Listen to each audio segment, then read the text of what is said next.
And I think by that yellow icon on the top right-hand corner of my screen, I think that means I'm live.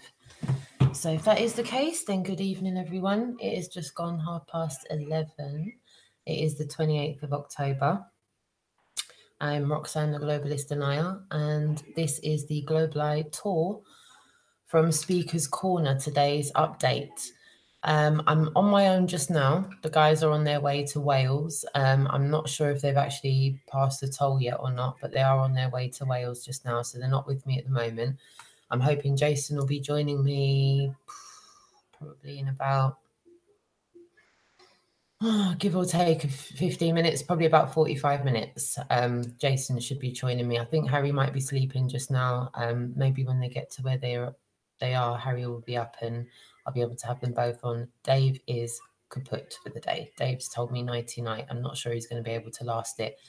I've taken quite some time. Look, there's the man himself. Hello, my darling.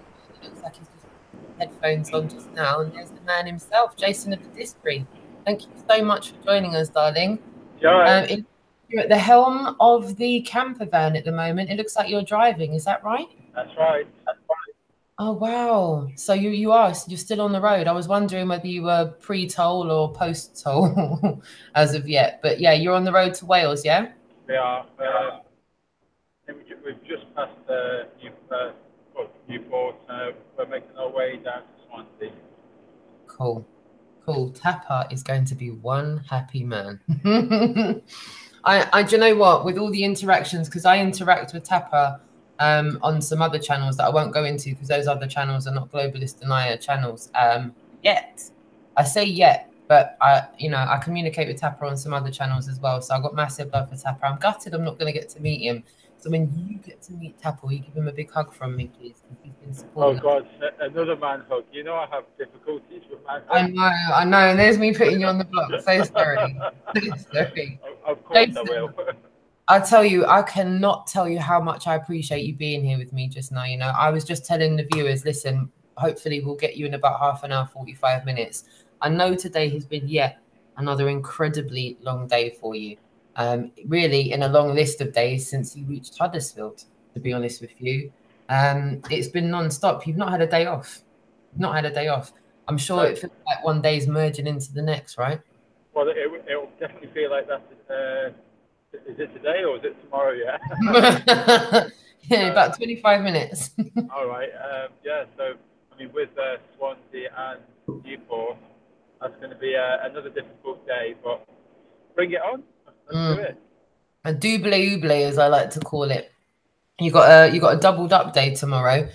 But in respect of today, Jason, all I'm going to say is wow. Wow for the interactions that have happened. Wow to the amount of globe deniers that came out in, well, I'd say the globe deniers came out in force today somewhat because I lost count. I've lost names. I've kept tracks of some names, Jason. I think I've got probably about 1, 2, 3, 4, 5, 6. No, not 6. 5 names. And I know there was more than 5 deniers there today. I'm terrible with names, really am. But it's so brilliant to see these guys come out to meet us, and you know, like they get to see us, you know, like on the road, and like I used to watch Harry and say, oh my God, you know, like this guy's amazing, watching Harry do his stuff, and to meet him, you know, in person. It just kind of meant that I wasn't alone, I wasn't isolated. There is other flat earthers out there. People are discussing this, and then these guys are coming out to meet us, and then meeting each other, and just the icing on the cake. It is this talk. Yes, it is. You've coined the phrase perfectly. It's the icing on the cake as far as human interactions are concerned. When another individual comes out, just because they know the Earth is not a spinning ball in space, there's something incredibly unifying about it, and that's probably a word I want to stick with today. I was literally just saying goodbye to you, Jason, and this guy rocked up. He's been going to Speaker's Corner for a couple of years. I cannot remember his name. He's a lovely guy. He was on the bike. You know, the guy I'm talking about, and he was just came with such a refreshing conversation. I'm there telling you I need to hurry up for my tube, and we ended up talking to him for like 5-10 minutes, and it was just such a humiliative, loving, inclusive conversation. I felt such warmth and authenticity from him, and it's conversations like that that make me know my living is not in vain. The efforts and the time and energy and passion I'm putting into this. When individuals come out and say, "No, I appreciate what you're doing," like you need to be a presence here. There needs to be a presence here. A consistent presence in this conversation needs to happen. I know that we're not banging our heads against a brick wall, if you know what I mean. Yeah, he's quite bright as well, that guy. Really intellectual, and yeah, again, he knows he's not living on a spinning ball. Again, like I said, it's like a breath of fresh air, right? Yeah. Indeed. Indeed it is. I'm just going to fly over to the chat room, Jason. I know you're driving at the moment. So as you're driving, I'm wondering if you'll be all right with just hearing me out while I give everybody a shout out. As there's a few people in the chat room, darling. And apologies to everybody that was looking to tune into a live feed of mine today. I arrived at the park. I saw 3 live feeds going perfectly, complimentously, all by themselves. And I realized that I was going to be here, there, and everywhere. And I said to myself, right, well, I'm just going to rock up on anyone's live stream at any one particular point. And I'm having technical issues with my bandwidth as well when I'm streaming. So I'm going to need to sort out my whole tech. I'm going to have to do a whole tech upgrade from A to B. So just watch the space. In a couple of weeks, I'll be working with a decent setup. So yeah, I'd like to give a shout out to the chat room. Ascending to Beings, Blue Dragon. Hello, my darling. Thank you so much for tuning in. Ruben, thank you so much for being here with us, my darling. Lou, thanks so much for tuning in. Lenny Mears, thank you so much for tuning in. Flat Plain, Oregon, thanks so much for being here with us. Keith Parks, thank you so much for tuning in. Jonathan Doherty, thanks so much, my darling, for your kind words. Thanks for tuning in. Kill the Beast, Bitcoin. Hello, my darling. Lovely to meet you today. It really was. It's one of the conversations that I'm talking about, you know, conversating with people like yourself. Goes to show that the awareness is there and people are willing to come out and have a civilized conversation about it. Yeah, we had a great chat. We did. He's a nice guy. Lovely. Glad I met him. Bit of a mouthful is his YouTube channel name. Kill the Beast by Bitcoin. Very good. No. Awesome. Awesome. Hope to meet you again soon one day, darling. Ricardo, thanks for tuning in, my darling. Tommy Rogers, thank you very much for being here. Stephen Watson, thanks for tuning in. Voyage Horizonte, thanks for tuning in. Michael Aruk, thank you very much for tuning in. Jengi Gamer, thank you very much for tuning in, my darling. Francis Hill, thanks for tuning in, sweetheart. Gathaka G, thanks for tuning in. And Flat Earth Dude, thank you very much for tuning in as well. Jin CBR1 as well, thank you for tuning in. Thank you very much. Awesome work we're doing. Kill the simulation nanos. Bless you. People around the world, join hands and get on board the Flat Earth train. Thank you so much, my darling. Brilliant job done by all today, including Tara for chasing those trolls. Cheers, Chris UK. Appreciate that. Thief of Heart says, love the efforts from you all. Cheers for that, my darling. Lenny Mears says, no bedtime on Flat Earth. Truth.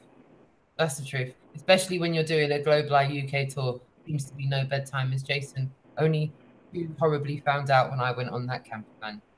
Realised that Roxanne really does talk right up until she goes to sleep. And then as soon as she opens her eyes, she starts talking again. I think you're probably still taking headache tablets now to get over that, aren't you?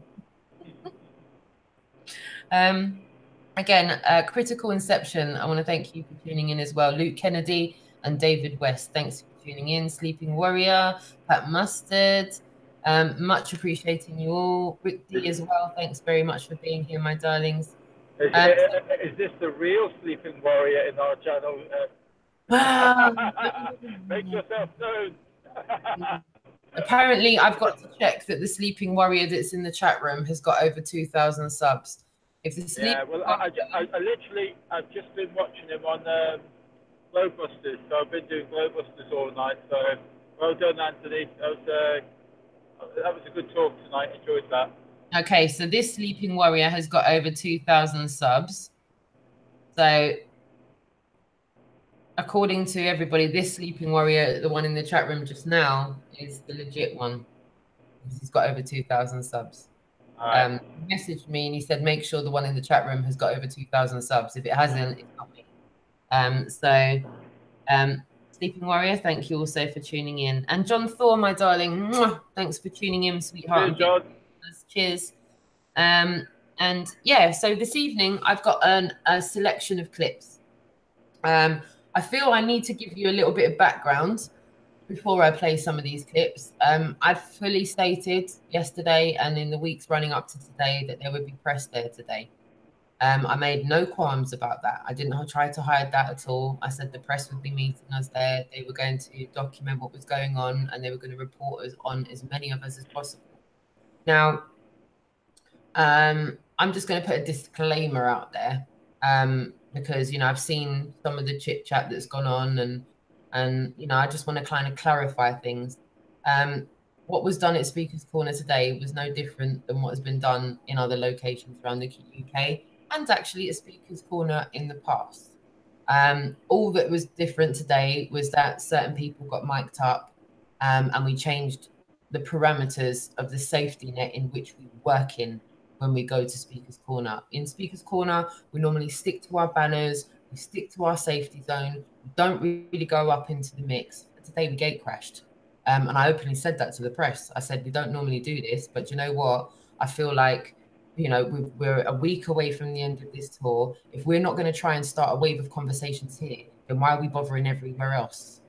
I don't want to stand quietly in a corner today and quietly, politely discuss this subject when there's other people that are not even looking into it. So I thought, let's just bring the conversation to them. If they're not going to come to us, we'll bring it to them. And I feel that Dave did that in the most dignified and with the most integrity I've ever seen. He didn't use any profanity and he didn't open the conversation with flat earth or global holistic denial. And that's what I thought was so beautiful about today, was that he really kind of elevated it up from the bottom rung of the ladder all the way up through the elevated stages, how you go through these subjects and then present yourself with the biggest lie of all. And what I really wanted to know was on Dave's live stream, which, by the way, I'm actually going to play the clip from your live stream of Dave's today. If you want to see the clip of Dave from Dave's live stream, then I am going to be showing 2 clips from Dave's, but I would stress for you to go and watch the full stream on Dave's channel. I would stress for you to find time to watch the full stream on Jason's channel and Harry's channel. I understand how much of an incredibly difficult time it is to find that amount of time to watch content, but as I'm doing, I'm breaking it down in little 20-minute segments. I'm watching 20 minutes here, 20 minutes there, 20 minutes while I'm cooking the dinner, you know, whatever it is. So the clip of Dave's I'm going to play is from Jason's today, but I noted, I don't know about you, Jason, but when Dave dropped the flat out the bag, as Robin so beautifully put it, I noticed that the crowd didn't walk away. They stayed engaged. And that was what I thought was most poignant about the whole speech that Dave gave, was that when he presented them with the fact that rocks do not fly through space, that we do not live on a spinning ball, and that we've been lied to, everybody stayed like, and with their cameras up. I saw people streaming on Snapchat, Twitter, Instagram, YouTube, Facebook, you name it, they were streaming on it, and there was multiple phones up. I lost count at about 20. And at one point, he had about 30 or 40 people around him. And then those 30 or 40 people were going to walk off and go, did you hear what that guy was saying? Have you looked in on it? So it was going to start a conversation. And that was the general basis of where we were coming from. So I do hope everybody does see the authenticity with that. Because I don't feel that we were trying to come with a contrived point of view. And I definitely want to stress that to the general public that are watching this. That is, we just emulated something that Dave does anyway. He has got much more of a projected voice than myself, Harry or Jason, or anyone else that I care to mention. And after what I've just seen go down in the last couple of days, filmed on your phone, Jason, filmed on Harry's phone, filmed on other people's phones, I said to myself, Dave, if you're going to do that anywhere, you kind of need to do that here. Look at this guy's camera. Like, this guy's actually going to capture this properly, instead of it just being through one of our phones. And I felt like it was a bit of a landmark. And I really appreciate the fact that Dave was prepared to do that. That was a very intimidating situation to walk into. If anyone's been to Speaker's Corner and spent the day at Speaker's Corner when things go wrong, you will understand what I'm talking about. It can go pear-shaped within 2 seconds there. So the fact that he was prepared to do that, I just, you know, take my hat off to you on that one, Dave. So yeah, that's the little bit of the disclaimer that I've got before playing any of the clips today. But other than that, I've got some clips from yours, Jason. I've got clips from your first video, a couple of clips from your second video. I've got a few clips from Harry's video, and 2 clips from Dave's video. So those clips are going to take me a little while to go through. I'm more than happy for you to sit there and mute while you're driving if you've got the data to do that, my darling. And then if you can carry on chit-chatting to me after, that'd be lovely. Or you can chime out and chime back in again. It's entirely up to you. I will put you on mute. Cool. That is all good with me, sweetheart. Right, so on that note, I'm going to just do that. And I'm just going to start. Oh, look, it would be good if I was prepared. Okay, so if everyone just bears with me a second. I'm just going to, do not fear the black screen that you can see, okay? Everything's still fine. We're still live streaming. I'm just literally lining up the first video. I don't know if the chat room can hear me. I'll let you aid and abet me with this one. Which videos would you like me to start with? Jason's, Harry's, or Dave's? What would you like to start with? I'm happy to take requests. I do have an order. I did have it in, but, you know, I know some people might want to see, you know, certain clips first. Dave's, the clip of Dave's that I'm going to play is in the second set of Jason's clips. I've got 3 awesome clips of Harry's and 2 great clips from John Smith Globalize. So, okay, yeah, Jason's, okay. I'm seeing Jason's name come up first by Ricardo. First come, first serve voyage. Ooh, a couple of Jasons and Daves. Okay, so it's a 2-to-1 vote. Guys, you've got 5 more seconds to get your votes in before I pick Trinity for Jason or John Smith Globali. So so far I've got 2 votes for Jason. So it's going to be Jason unless anyone else chimes in. And it's not DISBURY. I don't know why it's coming up like that. Sorry, guys. So the first video I've got of Speaker's Corner, I'm going to just come right in at about 42 minutes. I want to give a shout out to everybody that was at Speaker's Corner today. John Smith Globali, Everybody Equals Mind Controlled Squared, Ruben was there. Dave Manor was there with his beautiful wife and son and his gorgeous niece Taylor. Lou was there. Gary was there. Bitcoin was there. Barry was there. And it is. Oopsie. Barry was there. Sean was also there. I think his name was Gav, if I'm right. And yeah, good few people were there. And if I've forgotten any names, please forgive me, as there was quite a few names to remember today. I probably should have got a pen and paper out, to be honest. So the first clip I'm going to play to you guys today is from Jason's feed, as you may know. And it is around 42 minutes. And I'm going to play this on for a few minutes. And this is going to show you a little bit of Ruben talking to some people that already know. And yeah, Dave's clip, just for any of my Dave requesters out there, Dave's clip is on the second set of Jason's. So I'll be playing you Dave's clip in 1, 2, 3, in 3 clips time. So yeah, it's in the set of clips from Jason's feed anyway. So awesome. I'm going to play a few clips of Jason's interactions first, filming other people, and then I'll go straight to Dave's. So here we go. Around and then well, you want to come in and listen.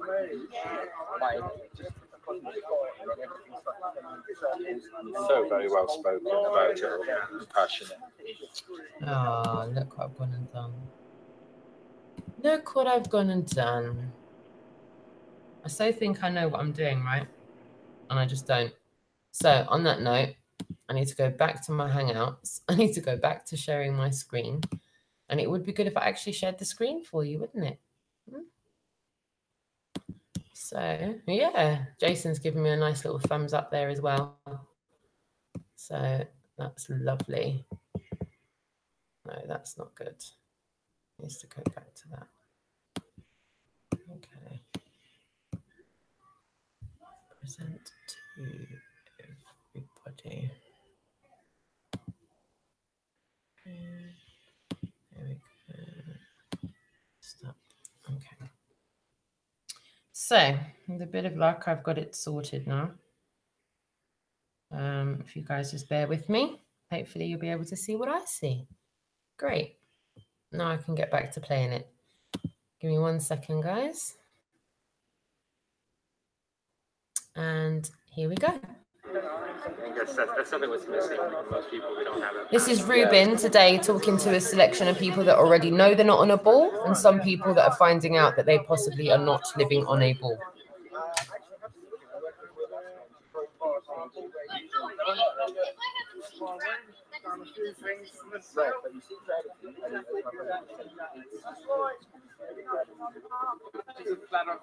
So if I leave this, no, like I said, I mean, it is just like you're saying. I think it's the self-evident truth. Every time I catch a plane, the pilot takes off from the runway and then climbs, right? And then we get to cruising altitude, right? Everyone keeps their seatbelts on, otherwise you can to the back, right? When we're cruising altitude, we level off. Cruising altitude,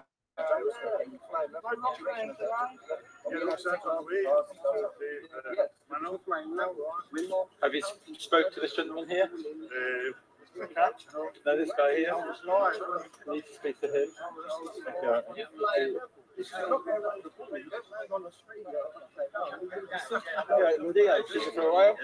good. I've seen you for ages. You've been watching the tour and that, have you? Is it?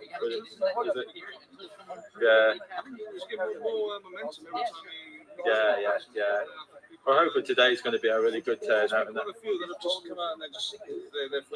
Yeah. But this guy is Ray. He's just come from Bedfordshire. I'll speak to you in a second, but I'll introduce you.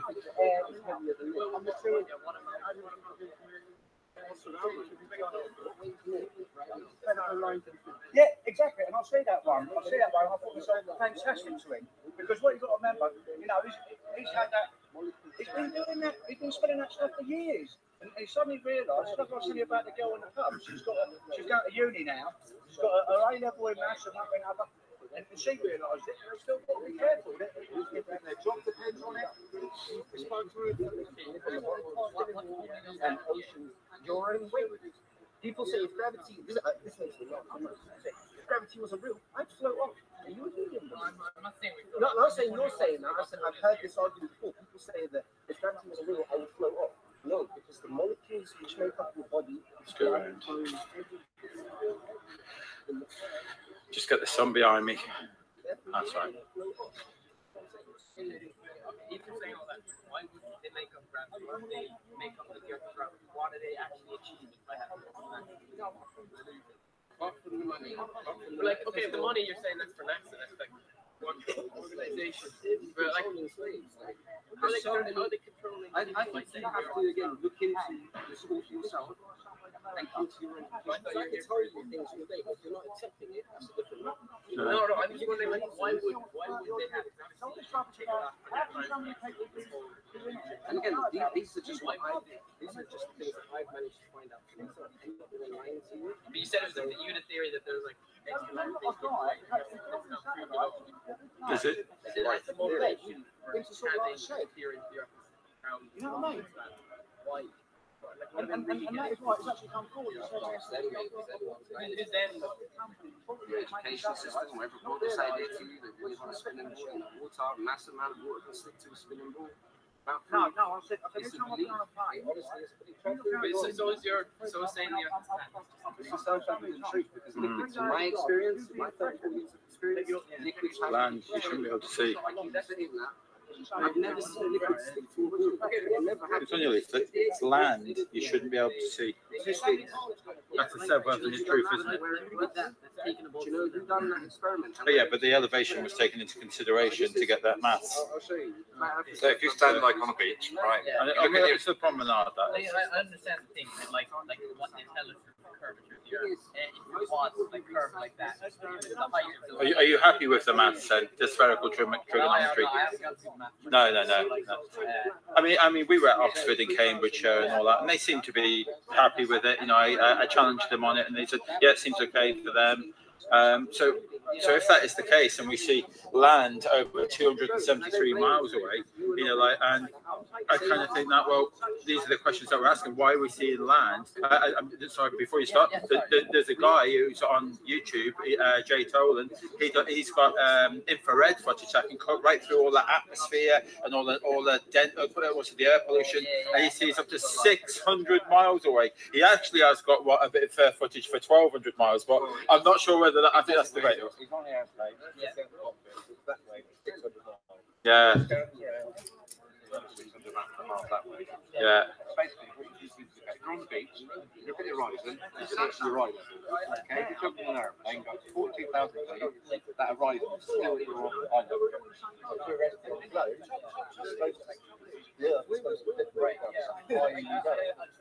I mean, like, the thing about eye level, I mean, I don't know about you, like, I mean, if I lie down on the floor, eye level is above me, you know, like, I don't really know what eye level is in terms of that. Okay, you can also do another experiment as well, where you can get a camera. There are lots of debates here. Well, I've been saying it. I'm going along, goes down to the point. So you can only see so far.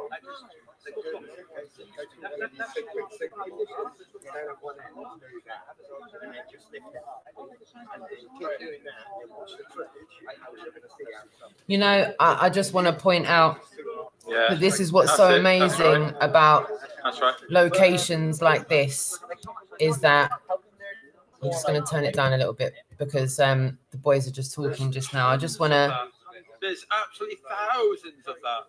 I just want to point out that because conversations like this are happening at Speaker's Corner, no one's in a rush to go to a shop. No one's in a rush to go to the next destination. So people are willing to slow down and have conversations and have lengthy conversations about the subject and go back and forth about the subject.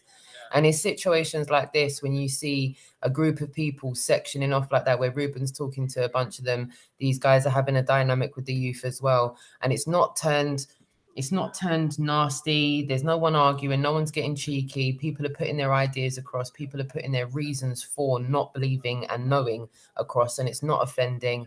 And this is the kind of conversations that are going to be seen to make this subject socially accepted, for us to get to the next level so that we can argue for reform. We can argue for full disclosure. Right now, while this conversation hasn't been fully socially accepted, I think all the effort should be going into making it socially accepted so that it can be talked about in schools, so that it can be talked about in public and not covered up anymore. So yeah, I'm just going to bring it back up again. Yeah. What he's trying to say there is that the government, the education system, the health system, we've been lied to consistently all the time. It's just like the health thing, it's just a money-making scam. That's all it is. It's just money, you know. Like, and as I say, we're all waking up to this. It's not just flat Earth. Flat Earth is almost like a way in for us to understand that we're all being lied to on such a huge level. It's more about the flat Earth thing. Like, on like flat Earth explanation, like why is it day here and then like on the other side of the world, why is it night? Well, so we kind of the sun and the moon, they're a lot more local, they're a lot closer, they're a lot more smaller. When you look at the moon, I mean, you look at that, how I said that full bright moon, and you could swear black. And if you want to see the rest of that conversation, like I said, go to Jason's live feeds from today. He did 2. That's from the first live feed from about 42 minutes in. The second clip I'm going to go to is a guy called Gav, I think, if I got his name right. I'm sorry if I haven't got it right, but that's what I remember it being. Hopefully I'm right.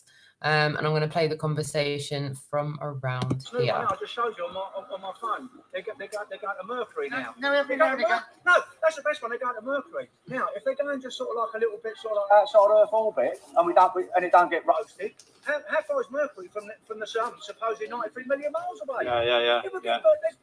Tungsten would melt. You got dielectric radiation, and every now and again they find a new black hole.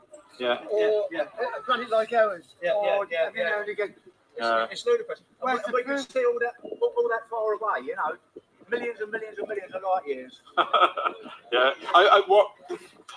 How does relativity work when these guys are going to Mercury? Because they've got to leave our atmosphere, 25,000 miles an hour that they've got to travel, to get out. Then once they're up there, they're being dragged along with our planet, like at 67,000 miles an hour. Yeah. But don't forget, our sun is dragging our solar system at 500,000 miles an hour. So when is relativity, not relative when these? It's absolutely ludicrous. That's right. It's nonsense. On the film like Apollo 13. Yeah, favourite it was. With a load of boxes and things like that. Yeah. When you're watching that, you think to yourself, that's like, hang on a minute. Yeah. Hang on a minute. They sort of like, you get the guys all in NASA, they're all sitting there, and they said, oh, we've got this tube and that tube, this cardboard box and one thing and another. And then you think to yourself, it's absolutely ludicrous. Yeah. I think we watched that. I was the same. I probably thought, oh my God, look, they got, listen, when the moon landings up when I was 9 years old, right? But like I said, my friend's mate, right old copy bloke, he turned around and said to me, son, straight away. So some people see it straight away. It's criminal. Yeah, some people see it in 1969. It is. It's criminal. I didn't. No. I mean, my grandma used to turn around and say that, of course, the moon landing was a fake. She'd explain why in so much detail, and the whole family ridiculed her for years. Somebody in Australia, you know. they found the Coca-Cola bottle, didn't they? That's right. They found the Coca-Cola bottle. Yes. Massive Star Trek fan. Yeah, me too. Especially the early ones with William Shatner. Yeah. I used to watch them every week. I still do now. Yeah. Guilty pleasure. You remember the Twilight Zone? The Twilight Zone. Yeah. Go on, Barry. It just all seems a little bit too silly now. Now you realise it's just ridiculous. They're doing a better job of the CGI than NASA, right? When you think of $52 million a day, have you seen this clip with William Shatner? It really are. And says like, what's the difference between science fact and science fiction? He admitted, someone said they're both the same. Oh, I haven't heard that one, but yeah. He said they're both exactly the same, and I thought to myself, my God, then he's part of the system. Yeah. Should he have said that? Yeah. It's not the kind of thing he should have said, maybe not. Yeah. Huh. Science fiction and science fact. He said, what's the difference? And someone said, it's exactly the same. Oh, well, They know. Of course they do. so it looks like we may have been rained off here a little bit. We've lost some of the crowds. They've disappeared. Please do. How did it go in Swindon? I'll see something. You went from so many cities. It's kind of it started off for me. It started off really quiet. I was trying to hand out, because I had leaflets out to spark a response, and I couldn't pay people to take a leaflet off me. It was really difficult, But once it got going, I was in the middle of one conversation, and it was a little bit challenging and all that. I was kind of doing okay, and then this other flat earther, he just steps forward and he joins in and great. So he didn't know we were going to be there. This is the biggest thing. It's people that arrive that are not following the tour, that are not expecting anything, and then all of a sudden they see us and go, my God, that's the biggest thing. I enjoy that. I've seen that sometimes. You've got some guys and women come along. Yeah. That wasn't expecting to see you. Yeah. They're flat earthers. Yeah. And they turn. It's such a surprise. Yeah. History is the first flat earth tour. Fantastic. You're down in it. Brilliant. Yeah. Brilliant. It needed to be done. It's a massive awareness. It's a snowball now, and hopefully it doesn't melt. And we need it growing the snowball. Keep on doing it because we've got to grow and grow and grow. Yeah. And it is. I know it's been slow. Because I'll see 200 crews about the bay about sort of 3 or 4 years ago. But like I said, I actually think now, and I really mean this. Although I'm nearly Harry's age, I'm 58. I actually feel like, in real terms, I'm only about 10 years old because up to 5, and then I've had all that indoctrination, and now I'm starting again. So really, I'm only 10 or 11 years old. You with me? Yeah, definitely. Although I knew there was something wrong. So what am I, 2? Cheers for that. Still got nappies on. The magnetic mountain, the 4 continents have all gone. Well, look at sort of like the map. Look at the flights. The flights. Cheers, Richard. Thank you. The flights alone sort of the globe. The fly up north and come back. Yeah, I mean, do you remember just recently a woman was taken ill on a plane? Yes. On a globe. Yeah. They've gone like that and like that. Well, it's almost a straight line. Yeah. Not a little deviation, almost a straight line. You're not going to go. Someone sort of maybe dying. You're not going to go like that and like that, are they? Yeah. I remember that in BBC, the deviation line was longer than the rest of the journey. But flatten it out, it makes sense. Brilliant. Yeah. I'm still waiting for somebody to bring north to south and back to north. But you know something, so far. And if you want to see the rest of that interaction, go ahead and look at Jason's content from today. That's the first video from Jason's content, and that interaction starts at about an hour in to his content. So the next clip I'm going to jump to now is about 1:56 in, and as I said, this is from his first feed today. So there's another live after this, which is the clip that Dave is in. It really was, and I figured he's taken enough of my time. Let's move on. He didn't want to be filmed.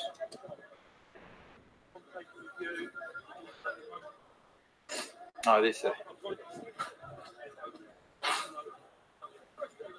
are the guys from Guardian, maybe. Maybe, I'm not sure who they are. Right.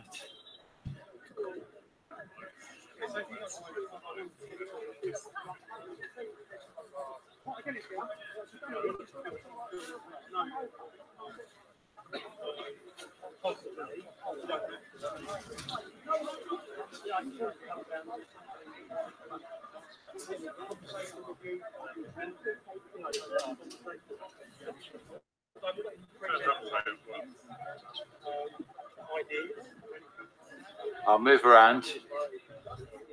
I think that'll be on YouTube anyway. It's on Harry's channel. I'll move away. Let them get on with that. If you want to see that stream, open up another stream and get yourselves on Harry's channel. That might be an interesting conversation, but it doesn't need 2 cameras on that. Have you spoken to Harry yet? Yeah. Oh, you have. Good. Okay. I kept on wondering, like, has anyone introduced you yet? And that. We're just drying out. Oh God, was that horrible? Sorry, guys. And you do obviously do the Globebusters then, don't you? Yeah. Yeah. I mean, I don't subscribe and that. I just watch it. You just watch it. And that, but, Brilliant. It's convinced me. I mean, yeah, that's pretty much. This one here. Oh yeah. And like the sun over Yeah. there and the moon there. No, we do.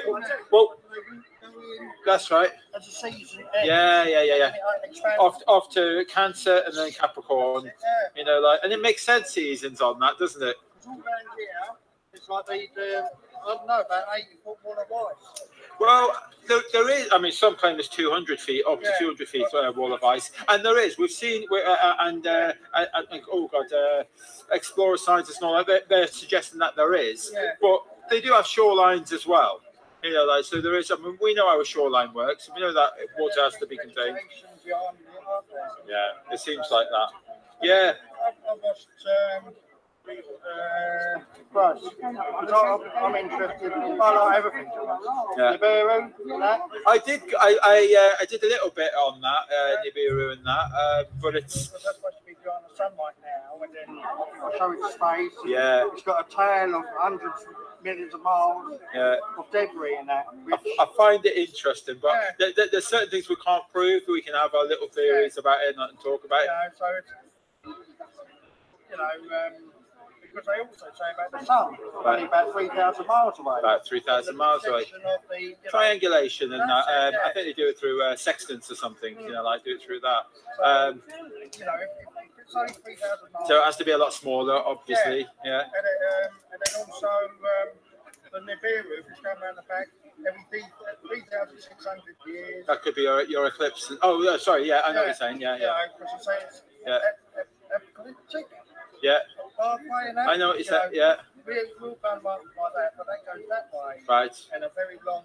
Maybe, I don't know, but yeah. All right. So, how long have you been a flat earther then?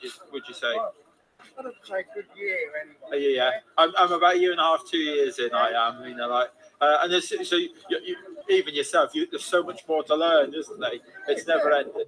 But they're saying that the science people are doing it. Like that, Yeah. So, you know, they treat that as a religion.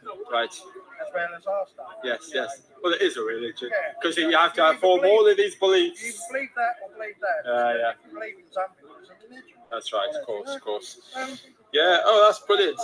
Did you know that we were going to be here today?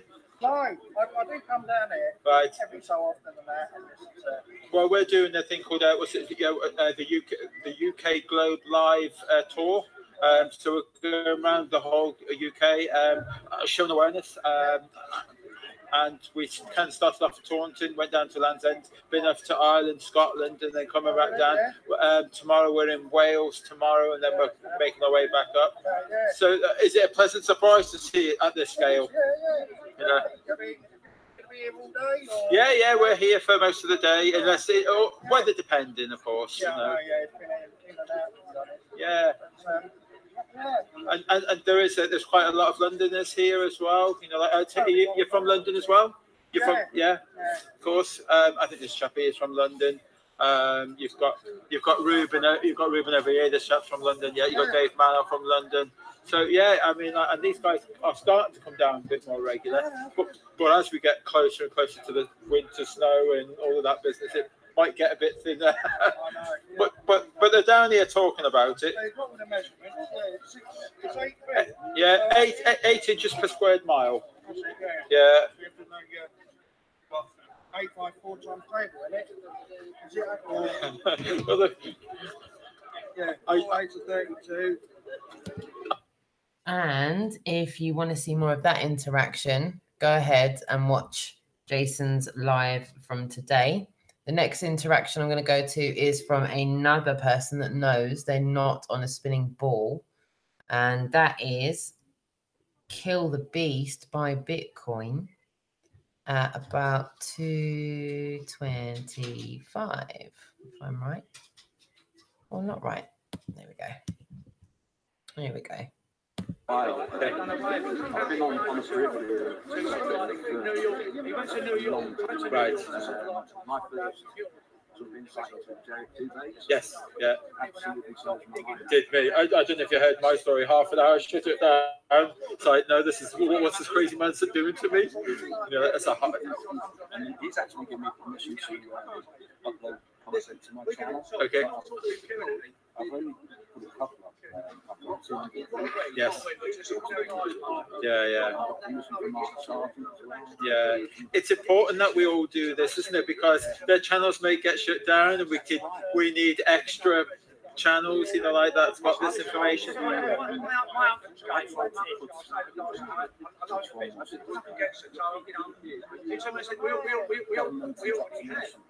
Right. Yeah. Yeah. Right. Oh, right. Okay. Yeah. I think what people need to be doing as well, and I hope you guys are listening to that, we should be downloading them and re-uploading them and put them as unlisted, but change the titles so that we have a backup. You know, like so that so YouTube can't use their algorithm and try and find out and destroy all of these videos. We could just unlist them and unlist them, make them private, and then we can use them again as and when we want in the future. And I think we should also, like for example, your channel, Harry's channel, Dave's channel. Yeah. We should all upload and put that content on our channel. Yes, definitely. Oh yeah. Anyone, you're all welcome to do mine. I have no hold on anything I do. Just go ahead, knock yourselves out. Yeah, definitely. Yeah. And as far as I'm concerned, I mean, I do it anyway. I mean, as far as I'm concerned, Flat Earth should be open to everyone and just take what you need. You know, like at the end of the day, we're meant to be, spreading awareness. The funny thing is, all the genuine people. Yeah. Never see you and say, Yeah, go for it, definitely. Why are you trying to control it? Why? Yeah, no, that's right. No, definitely. I mean, I put a few bits together and that, and I have nicked. I did the why there isn't a car in space. I don't know if you've seen that. I did extremely well, and I just stole information from everybody else. I did a little bit of my own, but stole everything, and it was purely connecting the dots. You know. If anybody believes that Elon Musk rubbish, yeah, I mean that's a step too far. That's right. Yeah. That's right. Well, I think that any normal person, if you watch that video, what I put, it's about 2 hours long. After you've watched that and you still believe, there's something wrong with you. You know, like you can't, and this is like work from lots of people that have discovered lots of things and that. Technology, God, it's silly, isn't it? It's you say you've been awake to this for quite some time, but yeah, I've only really come out and said really since you guys started. I've been investigating for a long time. Yeah. Seeing what you guys are, and it's nice to see the interaction you get. Yeah. I mean, you know the heck is. You know that's going to happen. That's right. But when you see the penny drop, yeah, some of the, I mean, the face just goes like this. That's right.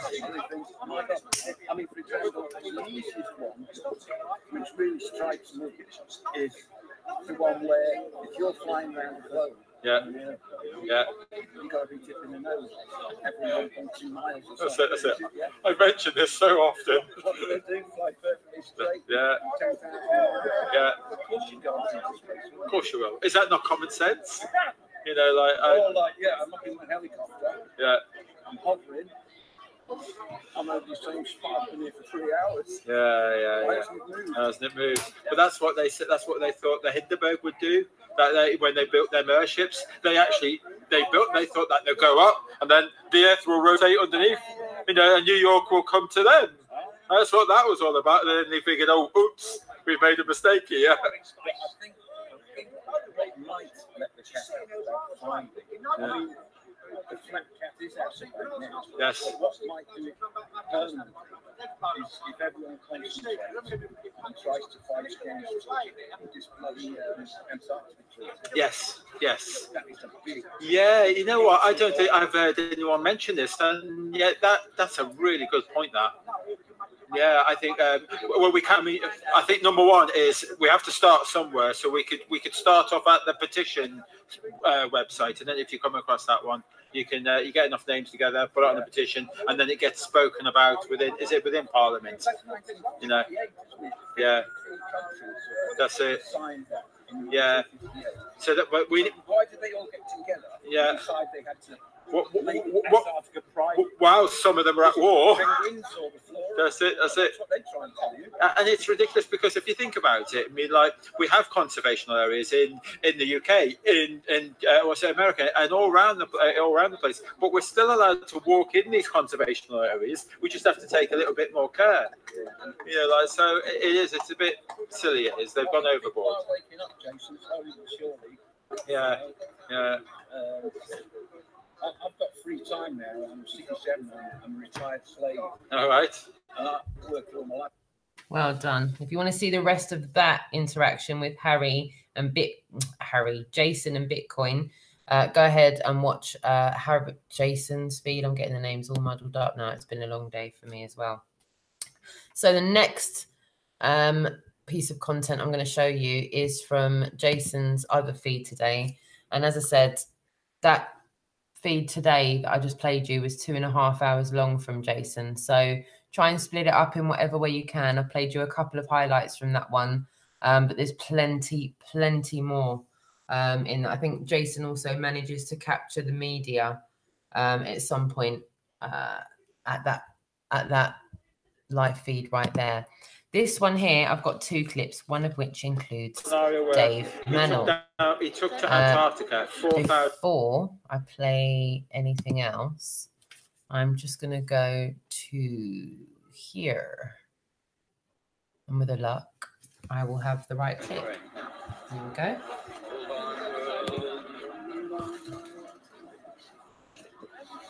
So we're going to have a little walk in the lion's den, and Dave's going to have a little talk. I'm not sure what he's about to say. Nothing planned. It's just they've asked for a sound bite within. It's about to freestyle. Within the lion's den. So this is a new one on all of us. This one.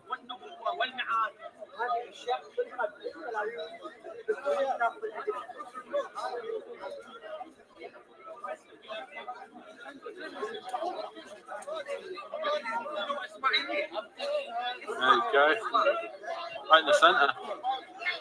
So this is Dave Mannell, and we've got the Guardian there. It seems like a nice. Friends of London, friends of Speaker's Corner, I'm here today to tell you that your government is keeping you divided. Your government is taxing you and charging you for the privilege to live here. Your government is sponsoring the very religion that is keeping us divided. Our friends are here today to tell you that for decades now, the edifice of the BBC, the edifice of the internet, and the edifice of your religious institutions and academic institutions have been designed specifically to separate you from the truth, what and who you are. All religions require of you to subject yourself to a higher authority above you. And all governments require of you to subject yourself to a higher authority above you. This is the case. All religions, all governments are at franchise. And they have been working hand in hand to keep us small, to keep us divided, and to keep us fear. That fear they use to get you to vote for them. They tell you that they are going to protect you while at the same time funding the criminals that are coming to hurt you. Are you aware that in 1912, a place on Jekyll Island, the bankers of the world conspired to create the Federal Reserve? The Federal Reserve, like the Bank of England, is a privately owned organization, privately owned organization designed to rob you of your wealth. We all know that interest charges are far extreme than the cost of delivering you that money. We know that properties are far too expensive for anybody to own in this day and age because your government will not allow the building of sufficient property. Your government will enable the banking system to charge you the sorts of interest on money that you borrowed from yourself. Once you learn about the scam of the legal fiction, which is the name they send with the capital letters once you register the birth of your child, which I have done, you realize that you have subjected yourself and given away some control of your own child to a corporation. Now, in the early 1900s, the pharmaceutical industry combined with the petrochemical industry to push cannabis out, to push natural medicines out. But the fact is that in this country today, the United Kingdom is the largest exporter of medical cannabis in the world. And yet, 10 days ago, they incarcerated me for growing just 5 little plants in my garden for my own personal medical needs. 95 tons is grown every year by this government and sold around the world. And from the beginning of November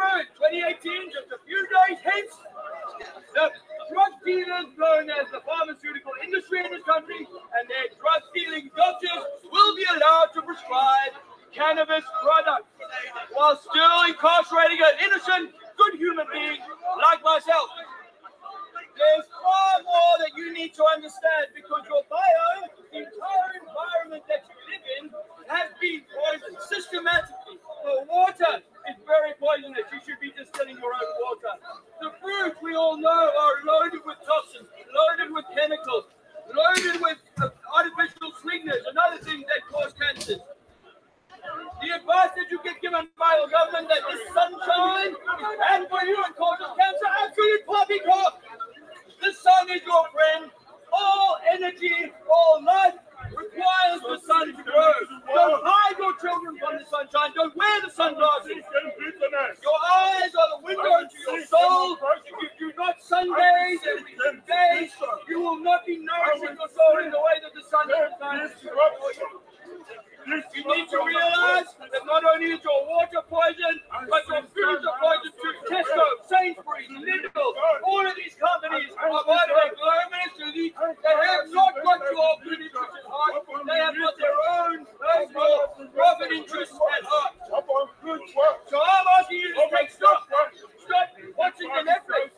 Stop absorbing the television, which is so bad for the brain. Stop taking your idea of reality from NASA, from Disneyland, from some singer, let's say, I don't know, tell me a singer, Britney Spears. Stop taking your idea of what a reality is from a footballer, from a cookery show, and from pornography, wall-to-wall pornography. No, you need to kind of realize what you are and who you are. Now, why am I standing here? I'm a 50-year-old man. I could easily be sitting at home watching the Formula One or some other brainless, mindless activity. But 3 years ago, at the age of 47, a published author as I am, who thought he knew what the world was about, I realized that 9/11, September 11 attacks in New York, the Twin Towers came down in 11 seconds. Impossible in the real world. But in the fantasy world of the BBC, very possible. And I used to believe in the BBC. I used to believe in the documentary channel. Until I found out that a funny thing happened on the way to the moon. A funny thing happened on the way to the moon. This is a documentary that if you watch this documentary, my fellow brothers and sisters, you will realize that the moon landing was absolutely fake. Absolutely fake. Not only were they fake, we do not have the technology to go to the moon. And guess what else? Guess what else? I used to believe, like a religious belief, that rocks could float in the sky on a thing called time-space, right? Now, time and space are two man-made ideas. There is no such thing as time. We only have this moment. And space is just space. Now, when I throw a rock into space, it comes back down. So it turns out that the moon cannot be a rock in space unless you believe in the religious ideology of gravity, relativity, and spiritual relativity, which would have you think that no matter where you go on this globe Earth, you are always on top, and everybody else somehow beneath you. Think about that, my friend. How is that possible? How is it possible that when we've never seen water curving, we've never seen the surface of water bending other than perhaps we think we see it in the distance, that a ship could leave my harbor and in 5 miles be going over the crest of the ocean? And then when I take the powerful telescope, I look at that ship and I find that it's resolved once more. So I found that 3 years ago, there is no curvature on the surface. It cannot be measured. There is no measurement. There is no scientific experiment that shows that Earth is spinning. It turns out, my friends, there's all these religious people here squabbling with each other, fighting over this nuance of their religion, this interpretation of that religion. Yeah, that's all you. Sorry, brother. That's all you hear here. That is all you hear here. But what I'll tell you, actually, my friends, is that the largest belief system in the world today is not Islam. It is not Catholicism or Christianity. No, my friends. It's called scientism. Scientism is the belief that if a thing gets large enough, it will start to attract water to the underside, and that beings will be able to walk underneath that. I used to believe in Lawrence Krauss. I used to believe in Neil deGrasse Tyson and that Brian Cox. I used to believe in him. But these are theoretical physicists. I'm talking to scientists. I can measure. That's all I'm interested in. If you tell me that you believe something, I tell you that's a religion. That's a religious belief. And the biggest religion today is science. The biggest religion today is gravity. The biggest religion today is Disneyland. These spinning balls out in space. There are no spinning balls in space. Balls in space come down. Play a game of football. Eventually that ball comes down. Shoot a bullet into the sky. Eventually that ball comes down. What happens? One down. Well, 9 miles into the sun, that's all we said we're going up to 21 miles on camera. We see a stationary, beautiful thing. I'm telling you, friends, this entire education system is corrupted. Not by the people teaching us, they don't know they've been corrupted. They were simply students. Went ahead and became a professor. Went ahead and taught the net round of teaching. All I'm saying to you, my friends, is you cannot trust the things that you know. Go back and look at it from a flat earth perspective. You will realize that not only have you been lied to about every kind of who and what you are, but that quite possibly you might well be the center of creation. That you might well be a universe all by yourself. And that you might well be the uncapped pyramid, the capstone of the pyramid, the very sovereign that we give away to our queen, to our prime minister, to our president. This sovereignty, I'm asking you to take that. But this sovereignty you will never take back while you think you live on a spinning ball. Spinning balls do not hold water. Spinning balls do not hold human beings and rivers. The only thing that works in the real world is when things are flat and level, and the water will run down a hill, and it will get to a water level, it will get to a sea level, and it will get to an ocean level, and every one of those levels on this plane will be parallel to the other levels on this plane. I'm telling you now that you are perhaps the creator. Here, have an experience of yourself, but that experience has been totally wrong. Before your grandparents were born, your experience had been tricky. Your trajectory had already been predicted. Your enslavement was already well planned. Now we have the internet age, the age of information. And I'm telling you, with that information, I have empowered myself such that I can tell you that you are powerful as the queen. Each of you.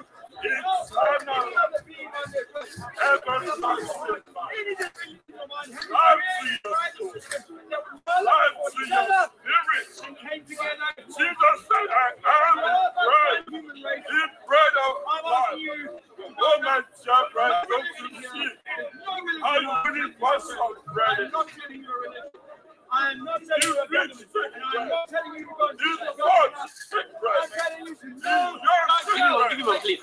Sorry. Know yourself. Jesus. Once you know yourself, there will be no one that can tell you. No one can subjugate you, force you to pay unnecessary taxes, force you to pay taxes, defend yourself. Come on, people are taking leaflets left, right, and centre. Red pill. It's something that you can have. So look at the name in the mirror. On yourself, turn all the pieces of the chessboard. So many people are inside of me. Well done, Dave. I'd clap if I could, but I'm holding the phone. So many people are inside of me. Murdered it. Get him some water. How was that? I thought it's a good opportunity to get some leaflets out. Spread that awareness. If you want to see the rest of that piece of content there, that runs for about, that part of it runs for about 15-20 minutes.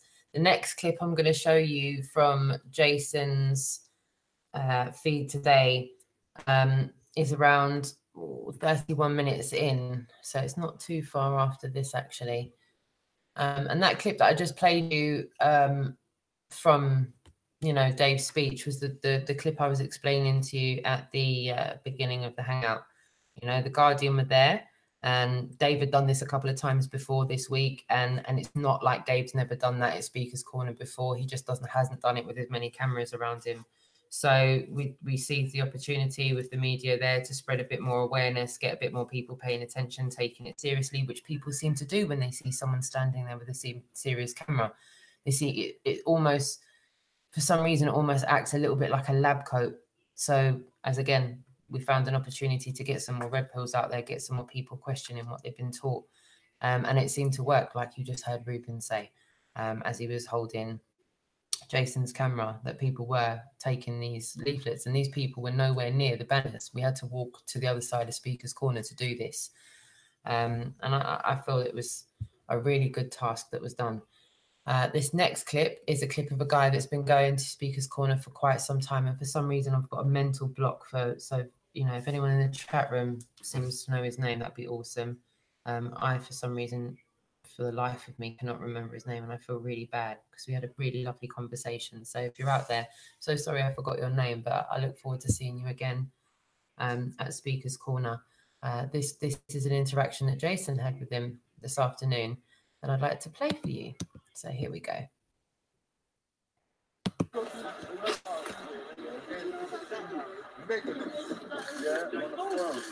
Yeah, they moved 1,000 miles, he says. Whatnot. And it's out there. Yeah, two megaliths. Ginormous, yeah. And it's weird because I've been there and I've seen it, yeah. And I looked at it, I was like, wow.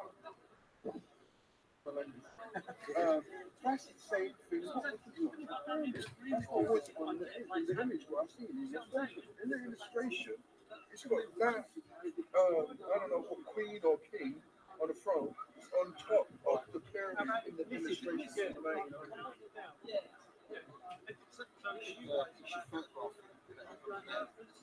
I photographed it. Get the information out. Yeah, I mean, I don't know, a long time ago where Mars Rover was like, it's suspect, you know, when anything in space.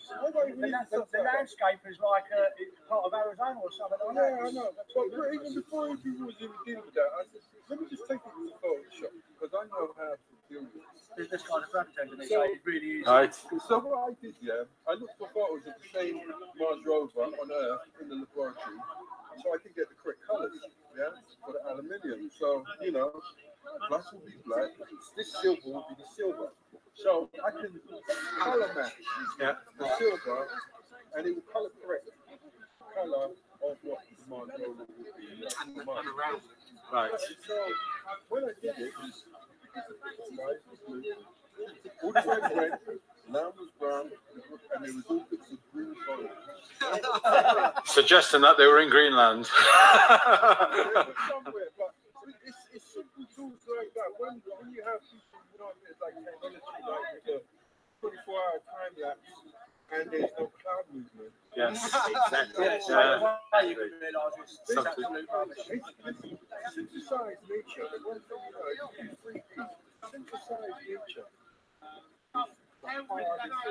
Because the problem is, it looks too perfect. And the greatest thing ever done, yeah. Perfection is basically imperfection. The more imperfect it looked, the more perfect it was. Because that is so hard to replicate, to make something look not perfectly made or perfectly made, to make it natural, organic. All the time you get all the time you get to a patch.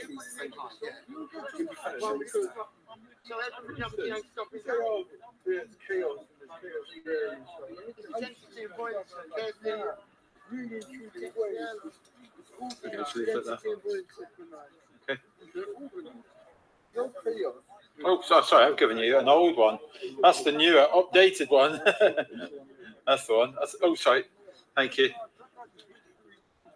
all moving at random and it could look chaos from a perspective, but there's some order to it. Yeah, we're not bumping into each other. You know, with everything, we adapt and find a way to use that order. There's some kind of either pattern or rule which we all kind of apply to. So therefore, there's no chaos. No one can create chaos. You're almost making it sound like we're living in some kind of computer simulation or something. We are. In some kind of way. We're very sophisticated computers. But the thing is, you cannot create this natural environment without using natural things. If you try and use our natural thing, it will never look natural. And so this is how you can kind of break down the thing. That's too perfect. This is missing. That's missing. Because you know what makes you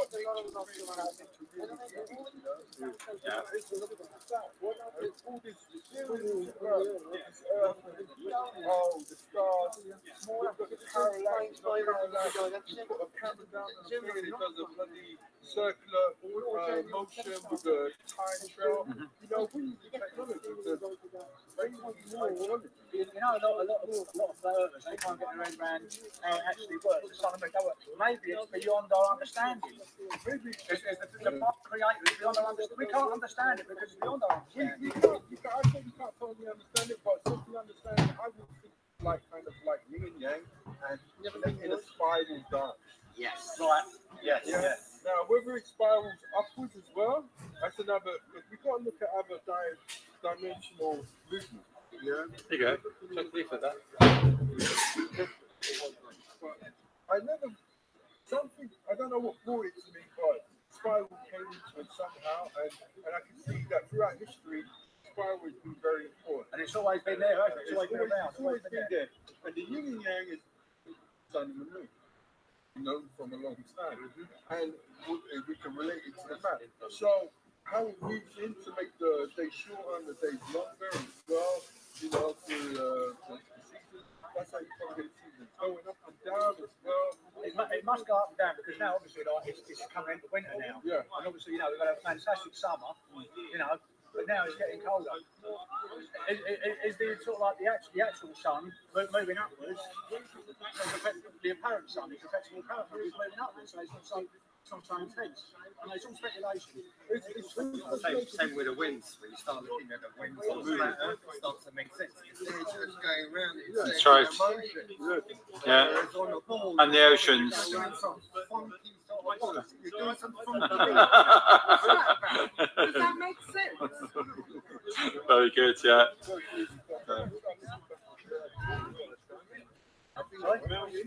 Yeah, for real. Yeah, this is very much real. We're globe deniers. We don't know quite where we live. We know it's not a spinning ball going through the universe. We think we're live on some kind of flat plane. No one knows the full dimensions. We don't know how far it goes. The first thing people say, like, you're new to it, they say, well, that comes down to the age. If you want to see the rest of that interaction, please watch the rest of part 2 on Jason's feed for the Global Eye UK Tour Speakers Corner from today. And the next set of clips I've got to play for you. I think I'm going to go over to Harry's from today because I've got a few clips to play from Harry's as well. Let's just go down there. Harry did one feed today that was almost 4 hours long, so it was pretty lengthy.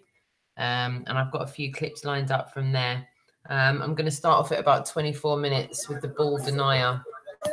The ball denier was pretty interesting, shall I say. And they're still doing it. They're in a situation now whereby they're on their back feet, and they're getting out all this rubbish. That's Gav that we just saw a little while ago. Hold on. No, can't find the ball denier. I don't know. I think I've taken that from the wrong clip. So I'm just going to go straight to here. This is not a ball denier. This is anything but a ball denier that's coming up here. And this first clip I'm going to play to you guys is a guy that comes down to Speaker's Corner quite a lot.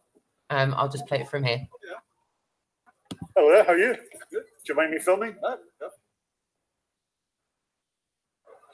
Are you used to Speaker's Corner? Yes, You I've been a couple of times, yeah. You've been here a few times, haven't you? I think I recognise you from before. So you spend all your Sundays coming down here, do you? Well, I live in London, so it's all fun. Are you free every Sunday? Pretty much. I try to get every Sunday, but it's sometimes not possible. And is there any particular subject? Actually, I bought some leaflets today. They haven't come. Oh, right. They should be around next week. Oh. So where are you with this subject? Well, I mean, I work a bit with the singing for the first time in 2015. Which one? Singing for the first time in 2015. Oh, right. Yeah, about that. Okay.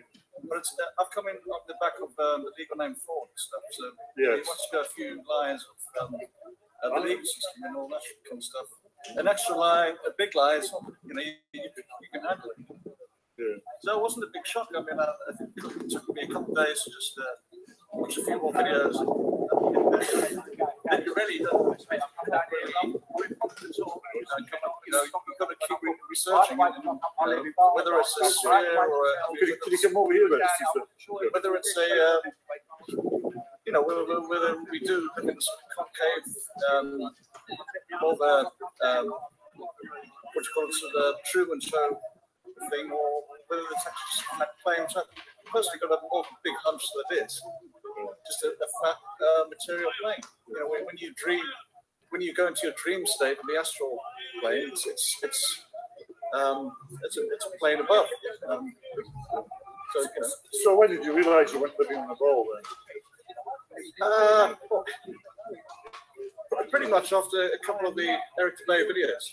I think that's pretty much when I couldn't, as many people try and disprove it, I couldn't.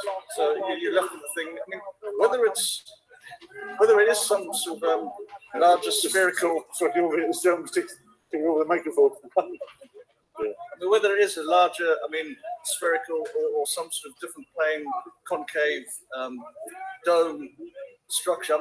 I haven't ruled that out either. But my hunch is that it is just a flat material plane, and they are hiding land over the ice or over the other areas we're not allowed.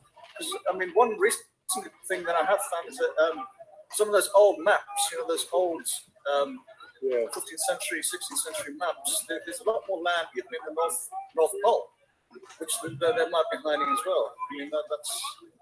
There's a lot of. Wait, what's the name?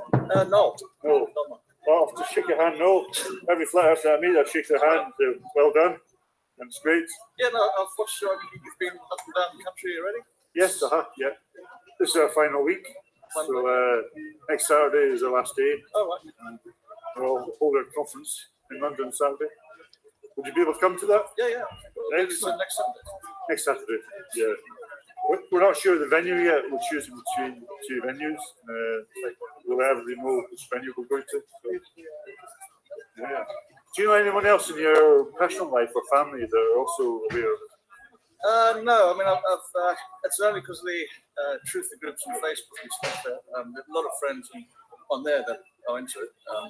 In fact, it's a big movement growing. Every truth that gets the legal name fraud stuff is. And if you want to see the rest of that conversation that Harry was having with that guy there, by all means, go and look at Harry's Speaker's Corner Live content from today. That was about 24 minutes in. This next clip that I'm going to play you is from about 2 hours and 18 minutes, if I'm correct. Yeah, 2 hours and 18 minutes in. Sit back and enjoy. I just filmed on my YouTube channel.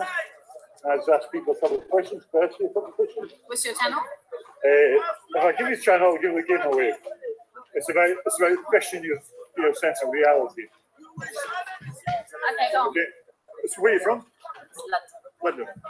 I used to live in London a long time, but I'm in Scotland now. So, do you believe you're being told the truth about the world of swimming? Media, education, government. Part of it. Do you trust the government telling you the truth? I think they keep something secret. On a scale of 1 to 10, How open-minded are you as a person? How? Open-minded are you? Yeah. So 1 in 10? Oh, sorry. 7. Could I ask you what shape you think the Earth is? Sphere. A sphere? All right. And could I ask you why you think that? Because we've had images of outer space, we've sent things out of space, so we've had images back. And yeah, it only makes sense, doesn't it? It's the only shape that would make sense that we could all live without falling off the edge. But we'd also not fall off the ball. It doesn't make sense to me. It used to make sense. But images can be doctored, can't they? And one more thing, the Bible says that the earth is round. Yeah, I talk to a lot of people with the Bible, they say the mentions in the Bible is flat. Let them tell you the scripture. The scripture is Isaiah 40, verse 22. All right. And it says that there's a circle of the earth. Wow. I mean, I'm not going to I know there's a lot of you know, when people hear other people speaking, they pick up that sometimes you have to go to the actual source. The source, which is the Bible itself, says that it's a circle. I mean, I've not read the Bible, so I'm not going to get into that. But being open-minded, 7 out of 10. What have I said to you that all those images that are presented to you are not real photographs? Okay. If you research Robert Simmons, he's a digital visualizer for NASA, and he presents the blue marble shots of Earth every year. And he admits on a radio show, you can listen to him, he says they're not photographs, they're photographs. I've heard about NASA, it's photographs as well. And then again, I don't. Are you filming me without my permission? Yeah, I am actually, but you can hear, but if you don't like it, I can put it another way. You can hear all the LSRs.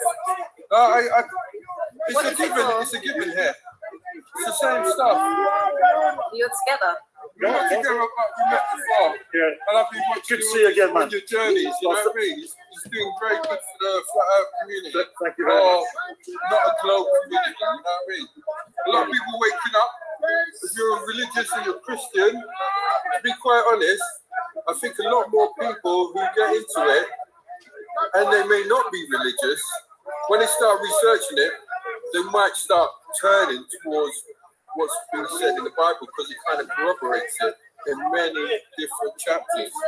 And you know, when you look at it, you read it carefully again, you know, when it says that, you know, God created the heavens and the earth, that was before the sun and the moon. So the heavens and the earth were made at the same time. Yeah, so they're more important than the sun and the moon. They existed without the sun and the moon. Prior to that, you can go into other books like the Book of Yashin and stuff like that. And I was saying to this gentleman before, but Isaiah 40 verse 22 says, "It is he that sits upon the circle of the earth." Religious schooling long overdue. I mean, so that's where the four corners of the earth. And when he took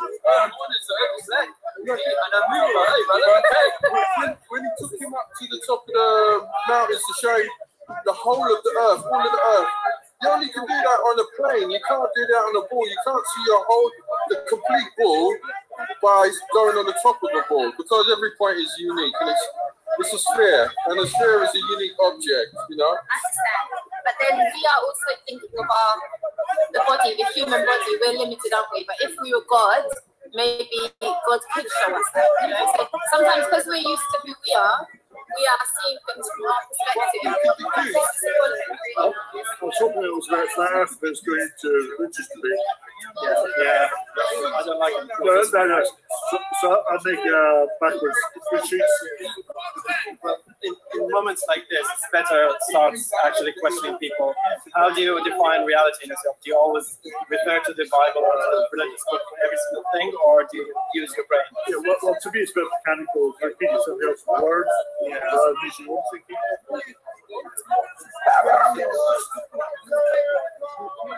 You hate skipping.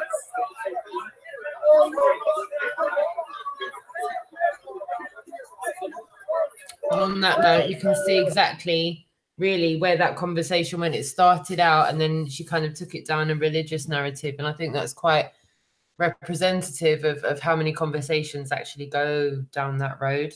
So this next conversation is with another gal. This conversation, however, goes slightly different. So I'm just going to line it up here and play it from here. And after this, I'm going to move on to Dave's, and I've got 2 clips from Dave. There's a couple here. I'll ask this too. Hello there. I go around and stick this corner and ask you a question on each channel. Oh. Yeah, that's right. The lighting's perfect anyway. It is. Wow. Yeah, you got sunlight on you. Can I ask you how open-minded you are on a scale of between 1 and 10? I'd say 9.5. Very high indeed. Very high, maybe even higher. And what makes you so open-minded? Having liberal parents who are fairly accepting and telling me to tolerate people. Oh, I'm just coming close because the microphone's not very good. Fair enough. So did they encourage you to come here, or was it your own decision to come to Speaker's Forum? Mohammed brought me here. Okay. Did you have to come here regularly? He's not my husband. Oh, sorry, what did you say? Mohammed. Mohammed, His name. She's my sister. Oh, sister. Yeah. I beg your pardon. Yes, so this is the first time you've been here. Do you think we're being told the truth about the world in which we live in by our government, media and education system? No. Right. And what makes you say that? Firstly, truth is extremely plastic, and it's too hard for anyone to stick to one truth. So we all sort of, as society, decide on a truth, and everyone on a different echelon of society decides on a different truth. And for those in power, the truth will most likely be to benefit them, and those not in power, the truth will be what benefits them as well. But because everyone has a different truth, the truth which is by the ruling class is not applicable to the rest of us. Yeah, I couldn't agree more. Yeah. Could I ask you a direct question? And what shape do you think the Earth is? Sphere. Okay. Could I ask you why you think it's a sphere? Well, firstly, because of my educational upbringing, I was taught in secondary school that the Earth sphere, things about gravity, pictures from space, and also I used to live on the equator, and you step one side of the equator and the water spins one way down the drain, and the other side it spins the other way down the drain. It's something to do with gravity explained in the sphere. I can't explain. Now, saying you're about 9 out of 10 for being open-minded, what have I suggested to you that you're not living in the sphere? That's not something I've not heard before, and I've given it vague thought, and I believe the arguments on the side of us living on a sphere is more convincing. Okay, that's a good honest question. Do you believe water can form around the exterior of a ball? Yes, if the gravitational pull of the ball is stronger than that of the weight of water. And can that be proven? It would have to be proven within a vacuum, I'm sure. Yeah, but we don't live in a vacuum. We do space as a vacuum. So say I was your son, and you tell me that. So how can I know that? Well, in reality, I would say, son, we can't know anything. We just decide on a truth which works best with the lives we live. And for me, and generally a lot of people, I'd say, believing the Earth's sphere works best. But would it be fair to say, though, that that's second-hand information that I'm expected to believe without proof? No. Well, that force of gravity pulling us down, that's never been proven. So therefore, I'd have to believe that that's the truth without any other. What do you mean? So it's never been proven. But that's the whole thing about belief. You can't have proof. Yeah, exactly. But I'm just trying to establish that it's more a belief in a scientific inquiry that water can exist around the ball and gravity can hold water. So we were told that when we were 5 in school. Now, as an adult with critical independent thinking, I say, well, how can water form the exterior of a ball? Now, this is where the gravity comes up, but it can't be proven. So I'm questioning. Well, it can't be proven that the sun will rise tomorrow, yet we believe it. So by that, I'm not trying to, that argument is totally abstract to the question you're asking me. So it doesn't mean that what have I expected to come up rather than believing it would? Yeah. That's a better word, I expect it to come. Yeah, it's just you expect it. Yeah, from past experience, it's come up every day, so it's kind of logical to think it might come up tomorrow. Yeah, but, and I'd say I'd expect that water can exist around the surface of a ball. Can it? Yes. See, that goes against physics and science. That's because if we did it on Earth, the gravitational pull of Earth would pull the water down towards Earth. But if the ball was the largest mass, then obviously the water would be attracted to the center of that mass. Yeah, but with all due respect, I've never seen water being attracted to the larger mass. That's because the largest mass we have is under our feet, which is near enough us. Okay. Have you heard of the Henry Cavendish experiment? 18th century discovered the gravitational constant by hanging two lead balls, one smaller mass to the bigger mass, and he claimed the smaller mass was attracted to the bigger mass. So this is on a small scale mass in these things witness gravity. But that exercise has never been repeated. So we have to believe that that's true. Yeah, it's never been repeated anywhere. So I don't believe that gravity can hold water to a ball.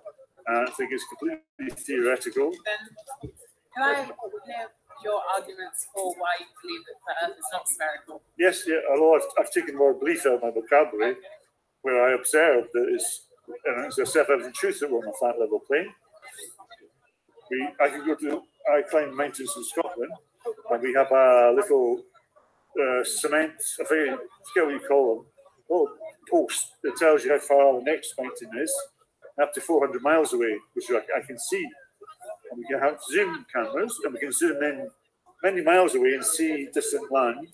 We shouldn't be able to see that according to the curvature of the Earth.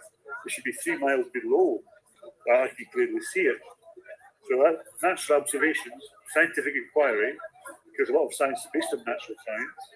So I can see all these things that I shouldn't be seeing.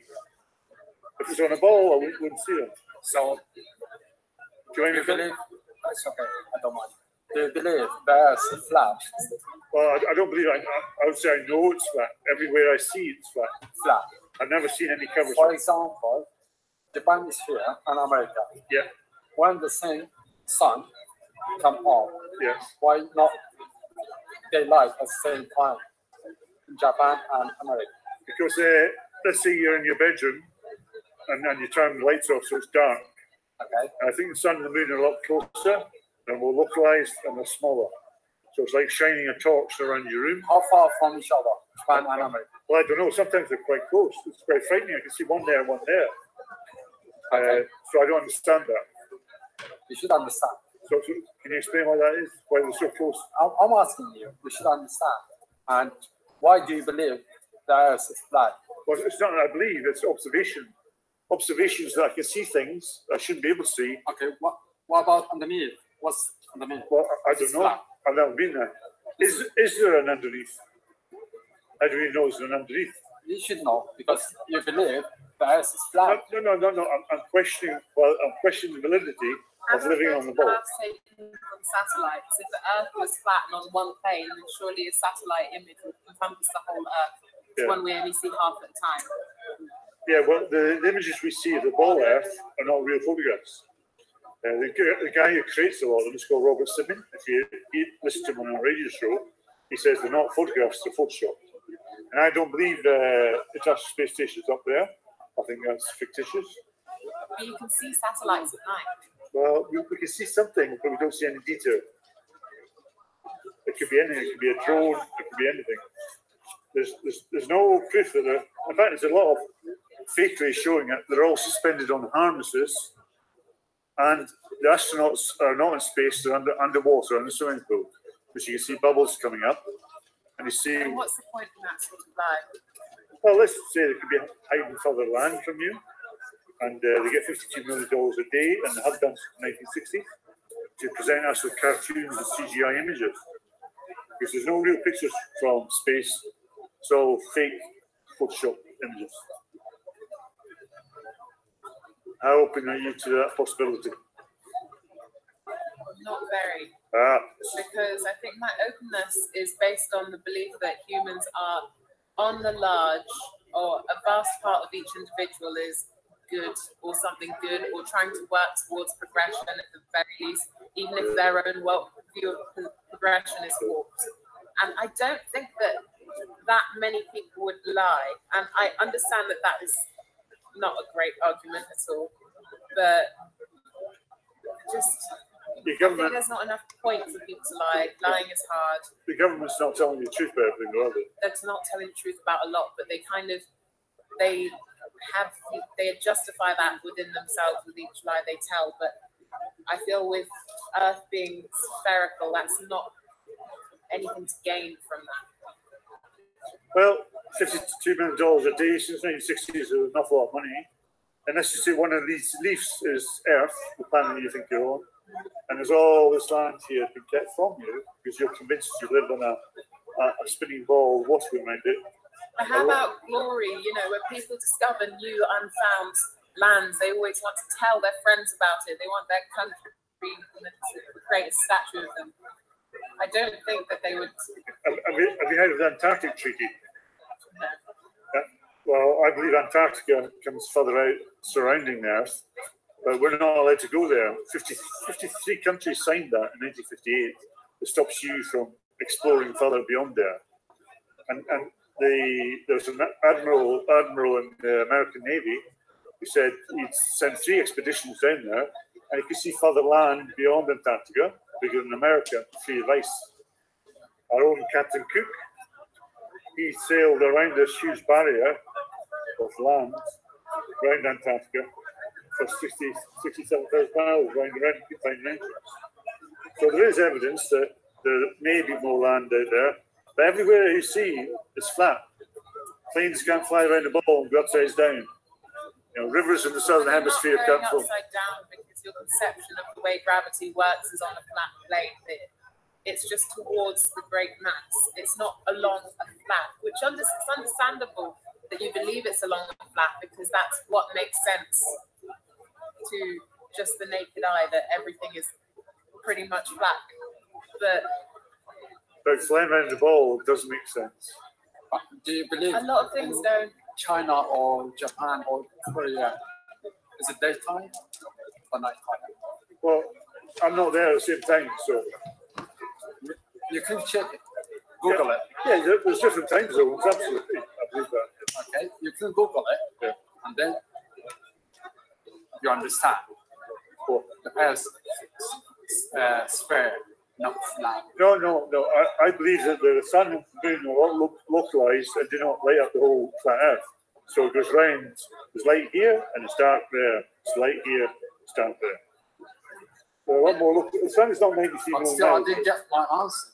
Do you believe daytime or nighttime? Yes, both. Both. Yeah. How can be both? Well, around the world, it's not all light, it's not all dark, so it's different depending where you are. But you have to Google it. I'm agreeing with you. There's nighttime somewhere else while it's daytime here. But you say the Earth is flat. Yes, it should be daytime. No, I explained that the sun and the moon are more localized. It doesn't illuminate the whole planet. Sorry, the whole flat plane. It only illuminates part of it because it's more like a torch beam rather than a huge light. I disagree with you. That's okay. It's good to disagree. I don't believe I live in a magical spinning ball of water around it. I think it's insane to believe that because water cannot perform mysterious shapes. Okay, what I'm curious about is if the government are lying to us, which I believe they are, but I believe that there must be things which are far more important than the Earth being flat. You say that they may be hiding land from us, but aside from the fact we're in very busy London, don't we have an abundance of land? We have everything we need. So if it's hidden from us, we're not really missing out on anything. Yeah, but the animals in the zoo would say the same thing. Well, then don't put animals in the zoo. That's completely barbaric. It is, but we have safari parks where the animals are allowed to roam. No, we don't care about all land. We've got enough here. But let's just say there's lands there. It could be like Havana or heaven, and lots of minerals, but we're not being allowed to explore them. Well, firstly, that doesn't exist, and I say that with confidence. And secondly, why not just change the mentality of instead of thinking, oh, there's more, oh, but there's more, instead just reduce down on what we have and make our Earth, the Earth that we conceivably have, more manageable, as opposed to dreaming of this fictitious Earth which goes beyond the boundaries. Well, you're saying fictitious, but people have reported that. Whether that's true or not, I don't know. But yeah, I agree with you. Let's make this place better. But I don't like being lied to. I don't like my children being lied to. I don't like NASA taking all tax payments and using pretending we go to space because nobody's been to space. And if you want to see the rest of that interaction, go ahead and look at Speaker's Corner Live, Harry's feed from today. As I said, that was about just under 4 hours of live stream today. So that was 3 clips from Harry's video today. I've got one more video to show you with just 2 clips from it with Dave Mannell, Trinity 4. So we're just going to go to his channel now.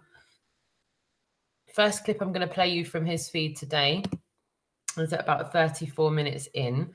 His feed from today is about 2 hours long, which includes the speech that he gave that I held his phone for him while he did that. But that's not the clip I'm going to play, as I played that from Jason's feed today. So, yeah, as I said, the first clip I'm going to play from Jason is around 34. And so if you get lost in any... Sorry, darlings. Okay. Here we go. Or he's Jewish. You know, it's all being designed to kind of make one group dislike or fear or worry about another. And if I was a Muslim man, in the same way I grew up in South Africa as a white guy in South Africa in the 1970s, I was blamed for being a racist because the government that I grew up in had racist ideologies and racist ways of going about their business, right? But I was blamed for that. So people saw me as the problem simply because my skin was white. You know what I mean? And so if I was a Muslim man in the world today, I would feel like people are looking at me like I'm the problem simply because of the faith that I am in or am part of or I believe in or whatever. So all I'm trying to do is to find a way to talk to all my brothers around the place and say, hey, we are all one, and let's stop buying into the dialectic, because this gentleman here, nice as he might be, he's totally bought into the division and says, oh, it's these guys, and these guys are coming to, in this country, they say, oh, it's Tommy Robinson, they're coming to take my job, they're coming to take this, they're coming to take that. It's all bullshit. You go to another country, oh, they're coming to do this, they're coming to do that, and so on.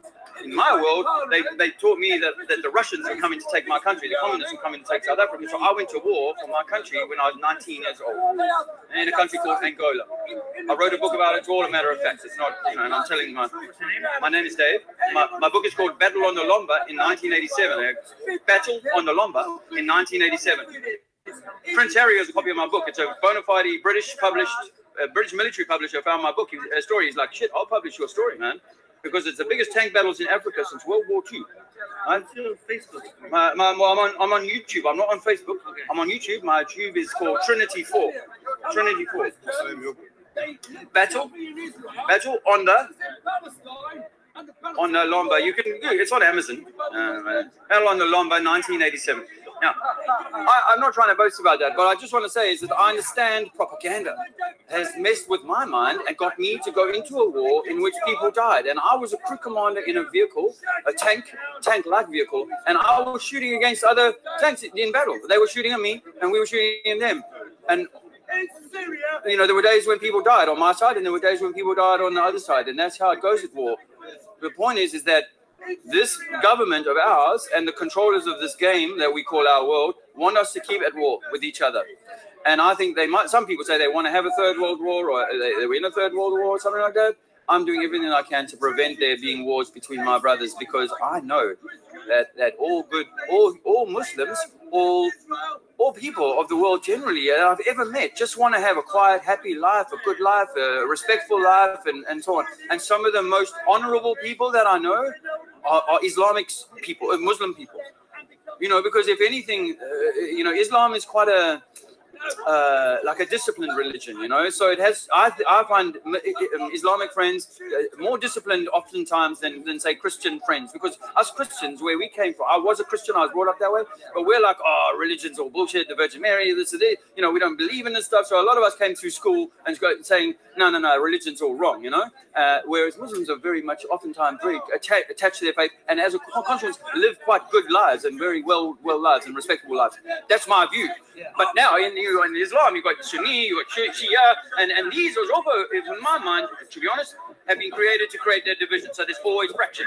Coke, Pepsi. I can say you're fighting against Coke or Manchester United, Everton, or blue and red. That's all that is.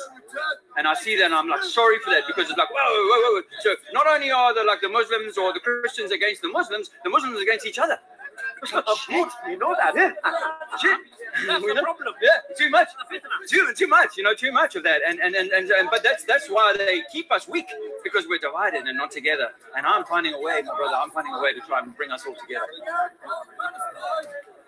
Lovely to meet you, gentlemen. Thank you very much. Thanks for taking your time. We'll see you again, huh? Yeah, see you again. That was one of the interactions that Dave, the Trinity Manel, had today. The next one I'm going to play for you is around 1 hour 37. As I said, his stream today was about 2 hours long. Harry's stream was about 4 hours long. So this is a clip I'm going to play from here. Okay. London. If you're struggling with this, then maybe I'm not talking to the right person. Okay, so horizontally, I live on a horizontal world. When we look out at the sea, we say that's the horizon. It takes its word from the word horizontal. It's Ken, is it? So Ken, every body of water, it turns out, I established this a few years ago, every body of water is horizontal with every other body of water when it's left at rest. So the lake that's at 1,000 feet high up in the mountain can be perfectly measured as level to the body of water a few hundred feet below it, and the next lake below that, and then the river, then the ocean below that. So sea level and ocean level in my regular world is flat water. Flat water. Are they totally flat, or are they, because they're around a round nucleus, is the curve so small that we can't see it and we look at it? If you've done this research, you will have known that if you've really done this, honestly, research, Ken, you would know that our scientists tell us that a guy called Pythagoras, if he really existed, came up with a mathematical formula to express the curvature one should experience on a ball 24,900 miles in circumference, which is apparently, allegedly, the ball, even though there's not one single globe that perfectly represents that. I'll accept that it's 24,900 miles in theory. That means that Pythagoras says that 8 inches in the mile squared should be the amount of curvature we encounter. That means that over 10 miles, we should have 800 inches of curvature. And over the distance of the English Channel, we should have some 300 feet of curvature, meaning that you should not be able to see the White Cliffs of Dover from France on a clear day, when we know that we absolutely can. Not only can we see them, we can see all the way down to the beach if the wavelets aren't too high. So I suggest to you, my friend, that... Oh, I'm so sorry about the wind, guys. Sorry, the noise got a little bit bad there. Sorry. Well, you see, because bigger is something that you and I cannot test for ourselves. I prefer science that is measurable and testable, Ken. But if I have to rely on Neil deGrasse Tyson to tell me what my world is beyond what I can see, then I'm afraid I'm no longer going to believe in the virgin birth, and I'm no longer going to believe in things like gravity when they can't be proven. No, don't believe in anything. But I know for a fact, because I can measure it, and we have done, that water is level. And I know for a fact, because I've measured it, that I can see England from France, and I can see Morocco from Africa, and from Spain, apologies. And I've seen, the world record photo apparently is 400 kilometers distance over flat water, from one beach to another beach at 400 kilometers. So once I've got to that level, I've still got no curve. I should have already had 3 miles of curve by that point. So there's really no curve, and the common sense is water's level. That I know.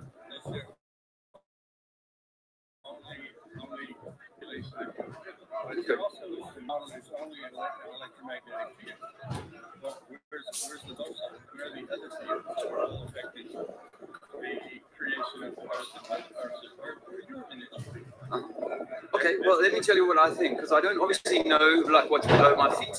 We only drove 8 miles down. I don't know what's above me, because the highest we've taken loons, regular people, not NASA, have taken regular loons 20 miles with cameras on them, and we can see what we can see, which looks level. And if you'd like to see the rest of that interaction, I'm so sorry for the noise interference on that. You're more than welcome to go over to Dave's channel, which is called Trinity 4. The links are in the description for that. As you can see there on the screen, Trinity 4. his stream from today was about 2 hours long. So by all means, if you've got the time, please do go over and watch that. Give it a watch. It's more than worth it. So that was all she wrote as far as clips are concerned. And with a bit of luck, I should be back. So that was pretty much a synopsis of today, and the action that went down in Speaker's Corner with myself, Ruben, Harry, Jason, Dave, Lou, Gary, Bitcoin, Barry, Sean, Gav, and a few other people. I was truly overwhelmed by the amount of people that actually came out in person to speak to us. That to me is everything, having the human interaction with people, even people that go to Speaker's Corner a minute and get to speak.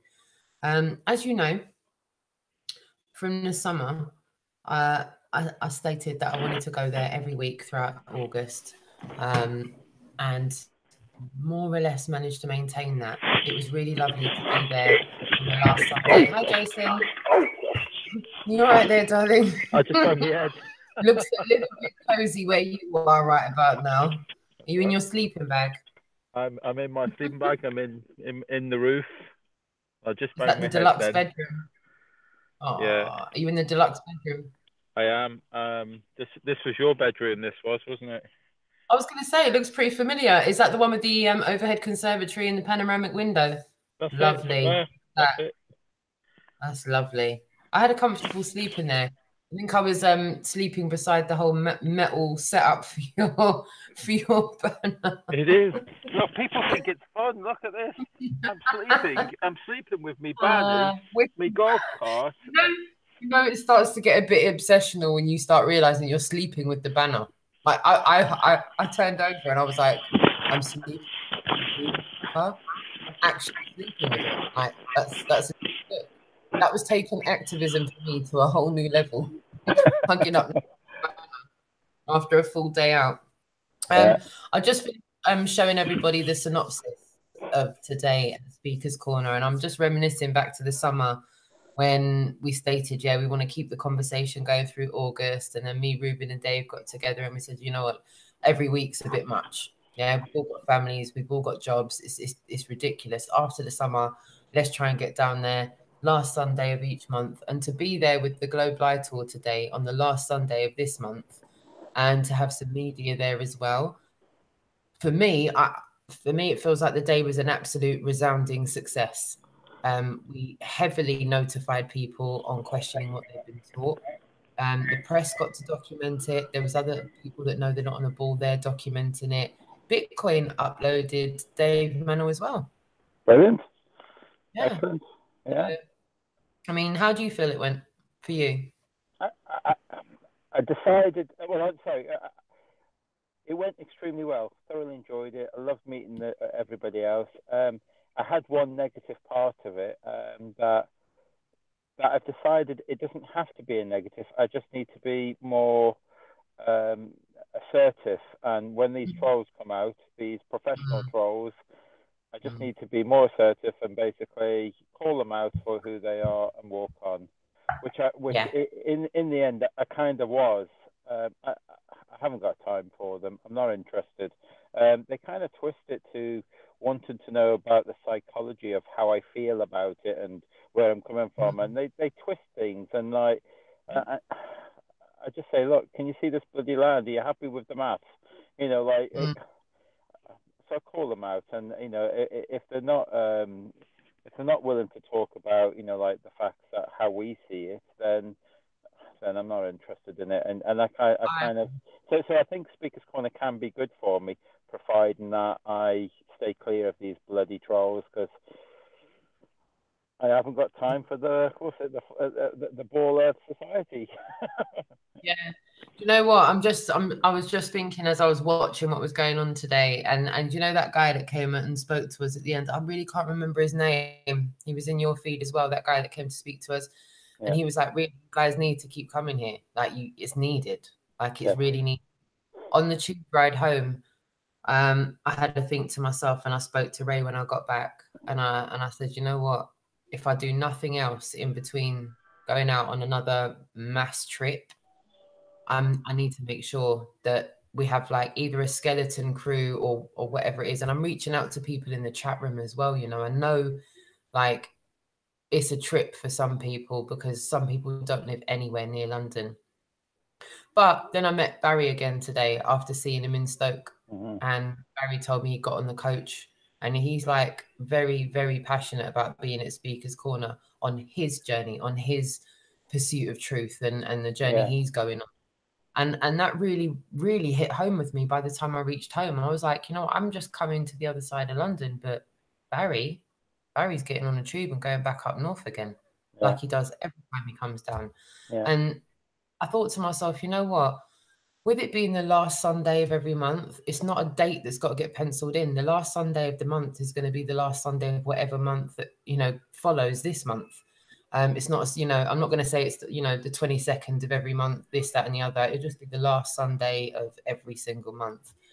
And you know what? If there was somewhere else in the UK that, you know, had somewhere like Speaker's Corner, I would probably make that pilgrimage to go somewhere where people are shopping for truths like that. It's only when I was really speed-wise going through everybody's content that I see the diversity of everyone that gets spoken to at Speaker's Corner. There's people that just will not, it's like that interaction I saw Harry having with that girl. She said she was like 9 point something open-minded. And just as soon as it came to being flat, it was just, no. Just no. And I do feel that after that conversation, because she had a lot of the same answers that I had to begin with. It was like, no, that, it's that. No, it can't be that because it's that. And it was those that niggled away at me because I realized how primitive and weak my answers were when I first came across this subject, when I was staring at the screen and going through memories of my childhood and thinking about things that I dismissed earlier and I just written off it, you know, just take their word for it, take their word for it.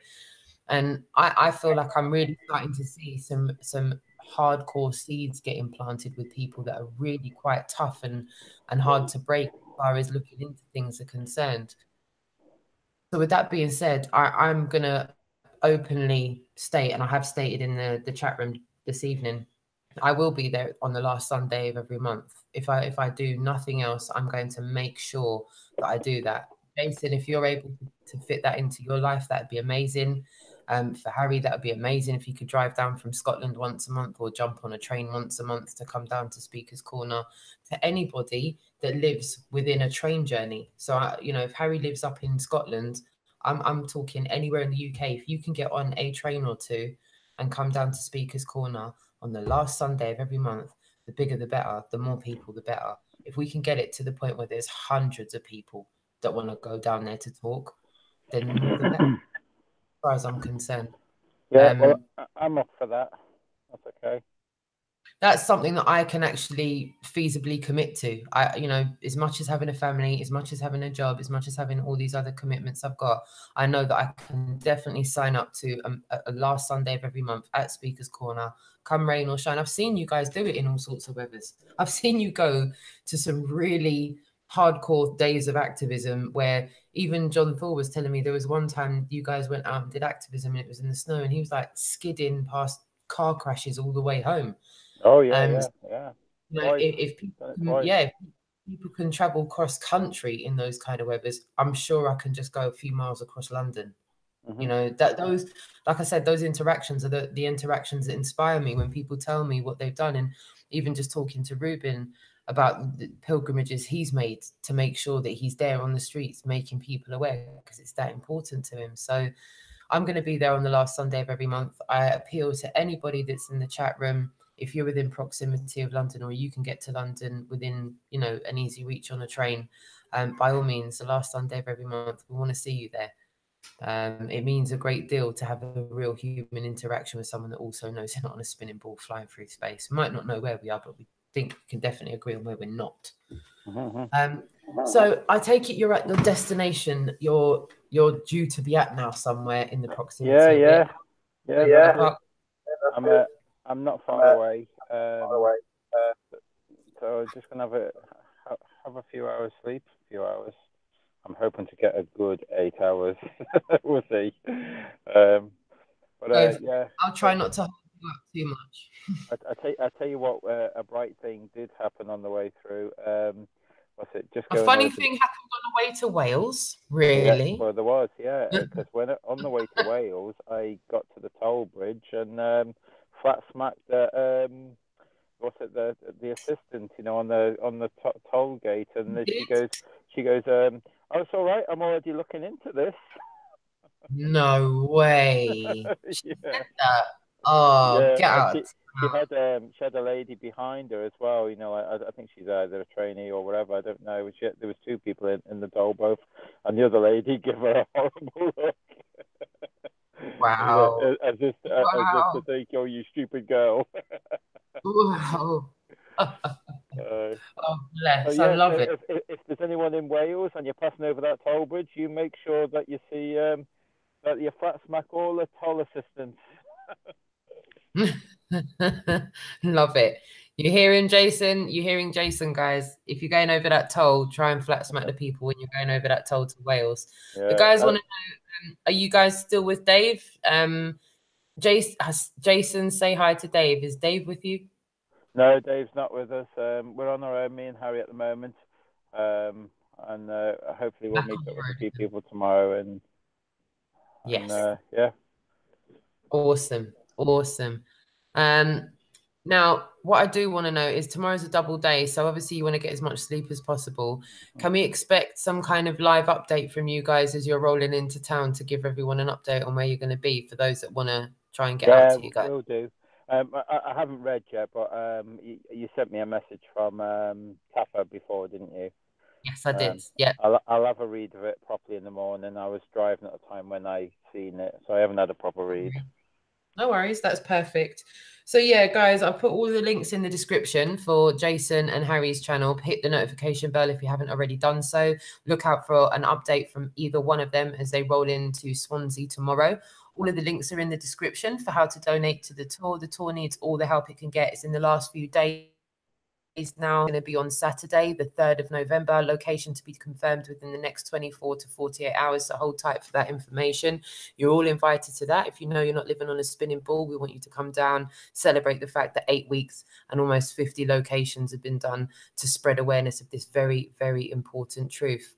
Roxanne, yeah, can we shout out as well for those who donated today? I would love that. Please. I've got no information to give anybody, and if you have, my darling, that would be an absolute. I haven't. Harry hasn't told me, but I do know that there was a few. Because Harry's still sleeping, I think, but I believe there was I think there was about 5 donations, I think, and thank you very, very much for those who donated. It kind of like it is an expensive trip. It's caught us by surprise on how expensive this blooming thing is. This big bus, it's amazing that you guys have been supporting this trip, and we're nearly at the end. We're hoping that we're just hoping that you guys will give us a chance to thank you in person if you come down to the meetup on the 3rd of November. Yeah. I want to encourage anybody that lives in the UK that can feasibly get a train ride down to London. We really want to see you all and thank you all in person. This is the People's Tour, the People's Globalised UK Tour of awareness, spreading awareness all across the UK, from Ireland to top of Scotland, right down to Land's End and Penzance. We wanted the whole country to start having a conversation, and we've done our best to try and make that happen. Yeah. And we've got just a few more days to go now, just under 10 locations left to hit up. Swansea and Newport tomorrow. It's a double day for the guys. It's been a long ass day for them today, and it's going to be a really long day tomorrow. Listen, I want you to know, Jason, that everybody chat room and everyone that was tuned in to Harry today that was in the chat room, and you and Dave, everybody's behind you all 150 million%. It's an admirable thing that you guys are doing. I was only on there for a few days. You've been on there for a little while now. It's almost like you get a little bit of cabin fever after being on I don't know what to coin it, but you know, it's almost like cat in a hot tin roof springs to mind. All sorts of stuff. It's a large space, but on a long, prolonged period of time, there's no get out. There's no time off. You don't get a lunch break. And it can get quite overwhelming, especially with the dynamics of interactions you're having every day, you know, all the people that are coming out and thanking you for doing the tour. It's like an emotional roller coaster as well as very rewarding at the same time, because you know you're spreading awareness. So I want to thank you personally for everything that you're doing, for everything that Harry's doing, for everything that you, Harry and Dave, have done over the last few days, for everything that you've done from the get-go of the tour, from talking about it to getting it started in early September, to rolling with it as long as you possibly could, then getting back out onto the tour as quick as you possibly could. I'm telling you, it's monumental, the effort that's been put into this tour, and a lot to be said for that. And I really want to hope that we get an opportunity on the 3rd of November to try and convey that to the people that are there, that have supported us all the way through. They've seen it. They've seen it firsthand. They've seen every situation get thrown at us all from all sorts of people. So, and we're still standing. We're still standing, and we're still getting on with it. And I can almost see the finish line. I don't know about you, Jason, but I can just about see the finish line now. Yeah, just about. Yeah. Just there. We're more nearly done. Nearly done. Right. I'm going to bid you all good night. Yeah, I'm just going to wrap up just now, Jason. I want to give a shout out in the chat room. Everyone's giving you loads of. Lou Ranch, I want to give a shout out to you. Thank you very much for tuning in. Luke Kennedy, Lou, Johnny Carr, Michael Rook, thank you so much for tuning in. DRLA, thanks so much for tuning in. And going up the list a little bit, Thomas Rowland, thanks for tuning in. And don't want to miss anybody. I'm just making sure. Sarah's been. Tommy Rogers is in there as well. Thank you so much for being here with us. Stephen Watson, thank you so much for being here with us. John Thor, thanks so much for being here with us. Gav, hello, my darling. Thanks for being here with us. Jin Carr, Jin CBR, thanks so much for being here with us as well. 40-year-old virgin, thanks for being with us. Funny name, isn't it? And yeah, to everybody that's in there, thanks so much for taking the time out to be with us as we update you from the Low Blight UK tour, which was at Speaker's Corner, Hyde Park, London today. The guys will be back tomorrow around lunchtime. Look out for a notification when they're approaching Swansea. They're going to be in Swansea in the morning and Newport in the afternoon. Stay posted to their channels to get updates for what's going on with them tomorrow. I'll be there in the chat room as well if I possibly can. I've got work tomorrow, so it's going to be a bit difficult for me in between 10 and 2, but I'm going to do my best. And then I'll try and go for an earlier update tomorrow from your double day. And we'll go as early as we can, because you'll probably be really tired. So I'll bear that in mind for tomorrow. All right, then. All right, my darlings. Thanks so much, Jason. I appreciate you being here with me, sweetheart. And to the chat room, thanks so much for tuning in and taking the time to see everything that happened today at Speaker's Corner. I'll see you tomorrow. Nighty-night.